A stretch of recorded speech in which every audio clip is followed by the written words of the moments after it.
മാമിന്റെ വാക്കുകൾ നമുക്ക് എല്ലാവർക്കും പ്രചോദനമായിരിക്കും എന്നുള്ളതാണ്. അപ്പൊ എല്ലാവരും തന്നെ എല്ലാ ലീഡേഴ്സും ഒന്ന് വീഡിയോ ഓൺ ചെയ്തിരുന്നു കൊണ്ട് റേഞ്ചുള്ള സ്ഥലത്ത് ഇരുന്നിട്ട് ഇന്നത്തെ ഒരു സേവനം അറ്റൻഡ് ചെയ്യാനായിട്ട് ശ്രമിക്കുക എന്നുള്ളതാണ്. അപ്പൊ എന്തായാലും ഇന്നത്തെ ഒരു ബ്യൂട്ടിഫുൾ സെക്ഷൻ ഹാൻഡിൽ ചെയ്യുന്നതിനായിട്ട് ഞാൻ വളരെയധികം ബഹുമാനപൂർവ്വം ആദരപൂർവ്വം അല്ല സ്നേഹപൂർവ്വം ഞാൻ മാമിനെ ഈ ഒരു സ്ക്രീനിലേക്ക് ഇൻവൈറ്റ് ചെയ്യാണ്. Please welcome Fasmiya ma'am on the screen. Okay madam, എന്റെ വോയിസ് ഓഡിയബിൾ അല്ല മാഡം? ഓക്കെ ആണ് മാം, ഓക്കെ ആണ്, ക്ലിയർ ആണ്, കണ്ടിന്യൂ ചെയ്തോളൂ. Okay ma'am, thank you. നല്ല രീതിയിൽ തന്നെ മാഡം എന്നെ ഒരു ഇൻട്രൊഡ്യൂസ് ചെയ്തിട്ടുണ്ട്, നല്ലൊരു വെൽക്കം തന്നിട്ടുണ്ട്.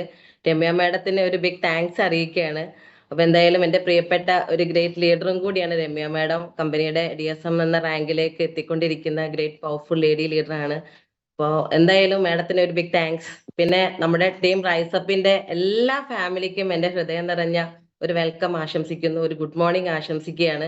അപ്പൊ നമുക്കറിയാം, നമ്മൾ കുറച്ച് മാസങ്ങളായിട്ട് നമ്മുടെ ടീം റൈസപ്പിന്റെ DSM എബോ ലീഡേഴ്സ് നമ്മുടെ ഈ ഒരു ബിസിനസ് വളർച്ചയ്ക്ക് വേണ്ടിയിട്ട് ഒത്തിരി കാര്യങ്ങൾ ഓരോ ആഴ്ചകളിലും നമ്മളെ മുന്നിലേക്ക് എത്തിച്ചു തരുന്നുണ്ട്. അപ്പോൾ അതൊക്കെ നമ്മളെ ബിസിനസ്സിൽ നമ്മൾ ഇംപ്ലിമെന്റ് ചെയ്തുകൊണ്ട് അതിൽ കൃത്യമായിട്ടുള്ള കാര്യങ്ങൾ മനസ്സിലാക്കിക്കൊണ്ട് നമ്മൾ ബിസിനസ് മുന്നോട്ട് കൊണ്ടുപോവുകയാണ്. അപ്പൊ എന്തായാലും ഇന്നത്തെ ഒരു ദിവസം എൻ്റെ അവസരമായിട്ട് ഞാൻ ഇന്ന് ഏറ്റെടുക്കുകയാണ്. കാരണം ഇന്ന് ഈ ഒരു ഫസ്മിയ എന്ന ഒരു സാധാരണക്കാരിയായിട്ടുള്ള ഒരു വീട്ടമ്മയ്ക്ക് ഇന്ന് 1000 പേരുടെ മുന്നിൽ ഇരുന്നു കൊണ്ട് ഇന്ന് ഒരുപാട് കാര്യങ്ങൾ അല്ലെങ്കിൽ ഈ ഒരു ബിസിനസ് കാര്യങ്ങൾ സംസാരിക്കാനുള്ള ഒരു അവസരം തന്നിട്ടുള്ള ദൈവത്തിനോട് ആദ്യം തന്നെ ഒരു സ്തുതി പറയുകയാണ്, ഒരു താങ്ക്സ് അറിയിക്കുകയാണ്. ഒപ്പം ഈ ഒരു ബിസിനസ്സിലേക്ക് നമ്മൾ അറിഞ്ഞോ അറിയാതെയോ നമ്മളെ കയ്യിലേക്ക് ഒരു അവസരം നമ്മളെ മുന്നിൽ എത്തിച്ചു തന്നിട്ടുള്ള ആരായിക്കോട്ടെ, നിങ്ങളെയും എൻ്റെയും കയ്യിലേക്ക് ഈ ഒരു അവസരം എത്തിച്ചു തന്നിട്ടുള്ള ആ ഒരു നമ്മുടെ ഗ്രേറ്റ് ലീഡറിനോടും ഈ ഒരു അവസരത്തിൽ നമ്മളൊരു താങ്ക്സ് അറിയിക്കുക. അപ്പോൾ മാഡം എന്നെ പരിചയപ്പെടുത്തിയിട്ടുണ്ട്. എൻ്റെ പേര് ഫസ്മിയ ഷാജി, കോഴിക്കോട് ജില്ലയിലാണ്, കുന്നത്തുപാലം എന്നുള്ള ഒരു സ്ഥലത്താണ്. അപ്പൊ ഏകദേശം ഈ ഒരു ബിസിനസ്സിലേക്ക് വന്നിട്ട് ഒരു 3 വർഷമായി. ഇന്ന് നിലവിൽ കമ്പനിയുടെ DSM എന്ന റാങ്കിലാണ് വർക്കൗട്ട് ചെയ്യുന്നത്. അപ്പൊ കുറച്ച് സമയം കൊണ്ട് തന്നെ അപ്കമിങ് DSTM എന്ന റാങ്കിലേക്ക് എത്തിക്കൊണ്ടിരിക്കുകയാണ്. അപ്പോൾ ഒരു സാധാരണക്കാരിയായിട്ടുള്ള ഒരു വീട്ടമ്മ ഈ ഒരു ബിസിനസ് അസോസിയേറ്റ് ചെയ്യാനൊരു കാരണമുണ്ട്. ഇപ്പൊ നമ്മളൊക്കെ ഓരോരുത്തരും ഈ ഒരു ബിസിനസ്സിലേക്ക് വരാനുള്ള ഒരു കാരണം എന്ന് പറഞ്ഞാൽ നമുക്ക് ഓരോരുത്തർക്കും ഫിനാൻഷ്യൽ ആയിട്ടോ അല്ലെങ്കിൽ എന്തുകൊണ്ടോ ഈ ഒരു ബിസിനസ്സിൽ നമുക്ക് ഇഷ്ടപ്പെട്ടത് കൊണ്ടോ നമുക്ക് രക്ഷപ്പെടണം എന്നുള്ളൊരു മൈൻഡ് സെറ്റ് ഉള്ളത് കൊണ്ടോ നമ്മളോട് പറഞ്ഞൊരു വ്യക്തിയെ വിശ്വസിച്ചുകൊണ്ട്, നമ്മുടെ മാനേജ്മെന്റിനെ വിശ്വസിച്ചുകൊണ്ട് നമ്മൾ ഇതിലേക്ക് അസോസിയേറ്റ് ചെയ്തതാണ്. അപ്പൊ അതുപോലെ തന്നെ ഞാനും, എൻ്റെ ബ്രദറാണ്, എൻ്റെ ഹസ്ബൻഡിന്റെ അനിയനായിട്ടുള്ള ഇന്ന് നിലവിൽ കമ്പനിയുടെ DM റാങ്കിൽ വർക്കൗട്ട് ചെയ്യുന്ന റാഫി സാർ വഴിയാണ് ഈ ഒരു ബിസിനസ് ഞാൻ അറിയുന്നതും ഈ ഒരു ബിസിനസ്സിലേക്ക് ഞാൻ അസോസിയേറ്റ് ചെയ്തതും. അപ്പോൾ ഈ ഒരു ബിസിനസ്സിലേക്ക് വരുന്നതിന് മുന്നേ ഫസ്മിയ എന്നുള്ള എൻ്റെ ഒരു ലൈഫ് നോക്കുന്ന സമയത്ത് എൻ്റെ വീട്ടിനെ സംബന്ധിച്ചിട്ട് എൻ്റെ വീട്ടിൽ ഒറ്റ മോള്, 2 ആങ്ങളമാർക്ക് ഒരു മോളാണ്. പിന്നെ എൻ്റെ ഹസ്ബൻഡിന്റെ വീട്ടിലെത്തുന്ന സമയത്ത് അവിടെ മൂത്ത മരുമകളാണ്. ആ ഒരു ലെവലാണ്. എന്തായാലും ജീവിതം മുന്നോട്ട് പോയിക്കൊണ്ടിരിക്കുന്ന സമയത്ത് നമുക്കറിയാം, നമ്മുടെ ജീവിതത്തിൽ സുഖവും സമാധാനവും സന്തോഷവും ഒക്കെ ഉണ്ട്. എല്ലാം കൂടി കലർന്നതാണ് നമ്മുടെ ജീവിതം മുന്നോട്ട് പോകുന്നുള്ളത്. ആ ഒരു രീതിയിൽ ഞാൻ ഈ ഒരു ബിസിനസ്സിലേക്ക് വരുന്നതിന് മുന്നേ ഒരു ജോലിക്ക് പോയിട്ടുണ്ടായിരുന്നു. ഒരു ജോലിക്ക് പോകാൻ പറഞ്ഞാല് വീട്ടിൽ സാധാരണ ലേഡീസിനെ സംബന്ധിച്ചിട്ട് 4 ചുവരുകൾക്കുള്ളിൽ പിന്നെ എന്താണ്, അതാണ് എൻ്റെ ലോകം എന്ന് വിചാരിച്ചിരിക്കുന്ന ഒരുപാട് പേരുണ്ട്. പക്ഷെ അതിൽ നിന്നും എന്തെങ്കിലും ഒരു ജോലിക്ക് പോകണം എന്നുള്ളൊരു ഇഷ്ടം എനിക്കുള്ളത് കൊണ്ട്, കാര്യം വിദ്യാഭ്യാസം നല്ല ഡിഗ്രി കുറച്ച് മാത്രമേ പോയിട്ടുള്ളൂ. അപ്പോഴത്തേക്ക് കല്യാണം ആയ സമയത്ത് അവിടെ ക്ലാസ് നിർത്തിയതാണ്, പിന്നെ പോയിട്ടില്ല. അപ്പോൾ എന്തായാലും ആ ഒരു ക്വാളിഫിക്കേഷൻ വെച്ചിട്ട് നമുക്ക് എന്തായാലും ഒരു നല്ലൊരു ജോലിയോ കാര്യങ്ങളോ കിട്ടില്ല. അതുകൊണ്ട് തന്നെ മക്കളൊക്കെ സ്കൂളിൽ പോയ സമയത്ത് ഹസ്ബൻഡ് ഗൾഫിലായിരുന്നു. ആ ഒരു സമയത്ത് എന്തായാലും വീട്ടിൽ ഒറ്റയ്ക്ക് ഒതുങ്ങിയിരിക്കാൻ താല്പര്യമില്ലാത്തത് കൊണ്ട് ഒരു ജോലിക്ക് പോകണം എന്നുള്ള ആഗ്രഹം കൊണ്ട് ഒരു ഹൈപ്പർ മാർക്കറ്റ് അവിടെ സാധാരണ ഒരു സെയിൽസ് ഗേൾ ആയിട്ട് വർക്ക് ചെയ്തു. കാര്യം എന്ന് പറഞ്ഞാല് കുഴപ്പമില്ല, വീട്ടിൽ വെറുതെ ഇരിക്കേണ്ടല്ലോ എന്നുള്ള ലെവലാണ് ആദ്യം തന്നെ ജോലി എന്നുള്ളത് ഫോക്കസ് ചെയ്തത്. പിന്നെ എന്തായാലും അവിടെ നിന്നും ആ ഒരു ജോലിയിൽ നിന്നും വെറും 6000 രൂപ വരുമാനമായിരുന്നു അന്ന് കിട്ടിയിട്ടുണ്ടായിരുന്നത്. ഓക്കെ, അപ്പൊ അത് എനിക്ക് ഒരു സന്തോഷം തന്നു. കാര്യം ഞാൻ എടുത്ത ജോലിക്ക് എനിക്കൊരു പ്രതിഫലം എന്നുള്ളത് എനിക്ക് അവിടെ കിട്ടിയ സമയത്ത് ഞാൻ ഒന്നും കൂടിയും ആ ഒരു ജോലിയെ ഇഷ്ടപ്പെട്ട് കൂടുതൽ ചെയ്യാൻ തുടങ്ങി. അവിടെ ഒരു സൂപ്പർവൈസർ എന്നൊരു പോസ്റ്റിലേക്ക് എനിക്ക് മാറ്റം കിട്ടി. കാര്യം അവിടെ ഒരു 6000 രൂപയിൽ നിന്നും ഒരു സൂപ്പർവൈസർ ആയിട്ടുള്ള എനിക്കൊരു 15000 രൂപയിലേക്ക് എത്താൻ കൂടുതൽ ടൈം എടുത്തില്ല. കാരണം ആ ഒരു സമയത്ത് എനിക്ക് വരുമാനം എന്നുള്ളത് നമുക്കറിയാം, ഒരു പണം നമ്മളതായിട്ടുള്ള രീതിയിൽ നമ്മൾ അധ്വാനിച്ച് നമുക്ക് ഉണ്ടാവുന്ന ഒരു സന്തോഷം അത് വേറെ തന്നെയാണ്. ആ ഒരു രീതിയിൽ ഞാൻ ഇഷ്ടപ്പെട്ട് ചെയ്യായിരുന്നു. അപ്പൊ എന്റെ ഹസ്ബൻഡ് ഗൾഫിലായിരുന്നു എന്ന് പറഞ്ഞു. 16 വർഷത്തോളം അദ്ദേഹം ഗൾഫിലായിരുന്നു. ഗൾഫിൽ നിന്ന് ഇപ്പൊ നമുക്ക് എല്ലാവർക്കും അറിയാം, ഒരു വീടെന്നൊരു സ്വപ്നം എല്ലാവർക്കും ഉണ്ടാവും. ആ ഒരു സ്വപ്നത്തെ ഞാൻ ഫോക്കസ് ചെയ്തു, നമ്മൾ ഫോക്കസ് ചെയ്തു. ഞങ്ങളൊക്കെ ഗൾഫ് പോയിട്ടുണ്ട്, ഞാൻ പോയിട്ടുണ്ട്, ഫാമിലി നമ്മൾ പോയിട്ടുണ്ട്, റാഫി സാർ നമ്മളൊക്കെ പോയിട്ടുണ്ട്. അപ്പൊ ആ ഒരു സമയത്ത് നാട്ടിൽ നിൽക്കുന്ന സമയത്തും എനിക്കിഷ്ടം എന്റെ മക്കളുടെ വിദ്യാഭ്യാസം അത്യാവശ്യം കുഴപ്പമില്ലാത്ത രീതിയിൽ പഠിക്കാൻ ആഗ്രഹമുള്ള മക്കളാണ്. അപ്പൊ പഠിക്കുന്നത് കൊണ്ട് തന്നെ എനിക്ക് അവിടുത്തെ എഡ്യൂക്കേഷനേക്കാളും എന്റെ ഇവിടുത്തെ എഡ്യൂക്കേഷൻ കൊടുക്കണം എന്നുള്ളൊരു മൈൻഡായിരുന്നു. അപ്പൊ അതുകൊണ്ട് നമ്മൾ ഇങ്ങോട്ട് തന്നെ വന്ന് അപ്പൊ ഇവിടെ നിന്ന സമയത്തും മക്കളെ വിദ്യാഭ്യാസം ഒക്കെ ഫോക്കസ് ചെയ്യുന്ന സമയത്തും ഒരു വീടെന്ന് ഇപ്പൊ എന്റെ വീട്ടിലാണെങ്കിലും ഹസ്ബൻഡിന്റെ വീട്ടിലാണെങ്കിലും കുഴപ്പമില്ലാത്ത രീതിയിൽ ഇപ്പൊ സാമ്പത്തികം എന്നുള്ളത് നമുക്കറിയാം, എല്ലാവർക്കും വലിയ വലിയ പ്രശ്നങ്ങളും കാര്യങ്ങളൊക്കെ ഉണ്ടാവും. എങ്കിലും സന്തോഷത്തോടു കൂടി മുന്നോട്ട് പോകുന്ന സമയത്ത് ഒരു വീട് എന്നുള്ളത് നമ്മൾ ചിന്തിച്ചില്ലായിരുന്നു. വീട് ഉണ്ടായത് തന്നെ വാടക കൊടുത്തിട്ടും അങ്ങനെയൊക്കെ ആയിരുന്നു. പക്ഷെ സ്വന്തമായിട്ടൊരു വീട് ഉണ്ടാക്കിയിട്ട് താമസിക്കണം എന്നുള്ള ആഗ്രഹത്തോട് കൂടിയിട്ട് അപ്പോൾ ഞാനൊരു 15,000 രൂപ വരുമാനം വാങ്ങുന്ന ഒരു പൊസിഷനാണ്. ഹസ്ബൻഡ് കുറച്ച് പൈസ അയക്കുമ്പോൾ നമ്മൾ എന്തായാലും ചിന്തിക്കും, ഒരു ലോണൊക്കെ എടുക്കുന്നതിനെ കൊണ്ട് കുഴപ്പമില്ല, വീട്ടിലത്തെ കാര്യങ്ങളൊക്കെ എന്റെ ഈ ഒരു വരുമാനം കൊണ്ട് പോകാം, അല്ലെങ്കിൽ ഹസ്ബൻഡ് അയക്കുന്ന പൈസ എടുത്തിട്ട് നമുക്ക് ലോൺ അടയ്ക്കുക എന്നുള്ളവർക്ക് ഒരു മൈൻഡ് സെറ്റ് ആയിരിക്കും. പക്ഷെ എനിക്ക് അത് തന്നെ ഉണ്ടായത്. അപ്പോൾ അത് ആ ഒരു രീതിയിൽ ഒരു 10 ലക്ഷം രൂപ ലോണൊക്കെ എടുത്തിട്ട് നമ്മളൊരു വീടൊക്കെ ഉണ്ടാക്കി, വീട് ഹൗസ് വാമിംഗ് ഒക്കെ ആയപ്പോൾ ഹസ്ബൻഡ് നാട്ടിലേക്ക് വന്നു. ആ ഒരു സമയത്ത് ഹൗസ് വാമിംഗ് കഴിഞ്ഞു, സൂപ്പറായിട്ട് കഴിഞ്ഞു. നല്ല കടങ്ങളൊക്കെ ഉണ്ടായിട്ടുണ്ട്. സാധാരണക്കാര് വീടുണ്ടാക്കുന്ന സമയം ഉള്ളതുപോലെ തന്നെ നമ്മളുടെ കടങ്ങളൊക്കെ ഉണ്ടായിട്ടുണ്ട്. അതിൽ നിന്നും മുന്നോട്ട് പോകുന്ന സമയത്ത് ഒരു ഹസ്ബൻഡ് വീണ്ടും ഒരു 3 മാസം കഴിഞ്ഞപ്പോൾ വീണ്ടും നാട്ടിലേക്ക് വന്നു. എന്തായാലും ഉണ്ടാവുമല്ലോ, ഒരു ഫാമിലിയോടൊപ്പം സ്വന്തമായിട്ടുള്ള ഒരു വീട്ടിൽ നിൽക്കണം എന്നുള്ളൊരു ആഗ്രഹത്തോടു കൂടി നാട്ടിലേക്ക് വന്ന സമയത്ത് നമുക്കറിയാം, നമ്മുടെ ജീവിതത്തിൽ നമുക്ക് ചിന്തിക്കാനോ നമ്മൾ ആഗ്രഹിക്കാനോ നമുക്ക് ഓർക്കാനോ ഇഷ്ടപ്പെടാത്ത ഒത്തിരി കാര്യങ്ങൾ നമ്മുടെ ജീവിതത്തിലൂടെ കടന്നു പോയിട്ടുണ്ട്. അപ്പൊ എന്റെ ജീവിതത്തിൽ അങ്ങനെ ഒരു കാര്യം കടന്നുപോയി. എന്റെ ഹസ്ബൻഡിന് ആ ഒരു സമയത്ത് തിരിച്ചു പോവാൻ ഒരാഴ്ച മാത്രം ബാക്കിയിരിക്കുന്ന സമയത്ത് ഒരു ആക്സിഡന്റ് സംഭവിച്ചതിന്റെ പേരിൽ വലിയൊരു പ്രതിസന്ധി ഘട്ടത്തിലൂടെ കടന്നു പോയിട്ടുള്ള ഒരു അവസ്ഥ എനിക്കുണ്ടായി. ഞങ്ങളുടെ ഫാമിലി മൊത്തത്തിൽ ഒരു നിശ്ചലമായി പോയിട്ടുള്ള സിറ്റുവേഷൻസ് ഉണ്ടായിട്ടുണ്ട്. അപ്പൊ അവിടെ നിന്നും എനിക്ക് ജോലിക്ക് പോകാൻ പറ്റുന്നില്ല. കുട്ടികളുടെ വിദ്യാഭ്യാസത്തിന് നമുക്കറിയാം, നമ്മൾ എന്നുള്ള ഒരു വ്യക്തി നമ്മളെ വീട്ടിലേക്ക് വരുമാനം കൊണ്ടുതരുന്ന ഒരു സ്രോതസ്സിന്റെ ആ വരുമാനം നിന്ന് പോകുന്ന ഒരു സിറ്റുവേഷൻസ്, നമുക്കുള്ള ജോലി എടുക്കാൻ പറ്റാത്ത അവസ്ഥയൊക്കെ എന്റെ ജീവിതത്തിലേക്ക് കടന്നുപോയി. അന്ന് ആരോട് ചോദിക്കണം, എന്ത് ചോദിക്കണം എന്നറിയാതെ മുന്നോട്ട് പോകുന്ന സമയത്ത് എന്താണ് ഇപ്പൊ കടബാധ്യത. അപ്പൊ നമുക്കറിയാം, ബാങ്കിലും കാര്യങ്ങളൊക്കെ നമ്മൾ ലോൺ എടുത്താൽ അവരോട് എന്റെ ഹസ്ബൻഡ് ഇങ്ങനെ ആക്സിഡന്റ് ആയിട്ട് ബുദ്ധിമുട്ട് കിടക്കുകയാണ്, അപ്പൊ അതുകൊണ്ട് ചെയ്യാൻ പറ്റൂല എന്ന് പറഞ്ഞാലൊന്നും ബാങ്കുകാർ നിൽക്കൂല. അവിടെ പലിശ ഏറി ഞങ്ങളിപ്പോ അവിടെ അവരുടെ ചികിത്സയ്ക്ക് വേണ്ടിയിട്ട് ഒരുപാട് കടങ്ങൾ വീണ്ടും എടുത്തു. അപ്പോ ഒരു കടത്തിന്റെ ഒരു കൂമ്പാരത്തിന്റെ ഉള്ളിലായി പോയി എന്നുള്ളതാണ്. അപ്പൊ ആ ഒരു സമയത്താണ് ഏകദേശം ഒരു 3-4 വർഷത്തോളം ഹസ്ബൻഡ് റിക്കവർ ആയിട്ട് തിരിച്ചു വരാൻ അത്രയും ബുദ്ധിമുട്ടിയിട്ടുണ്ടായിരുന്നു.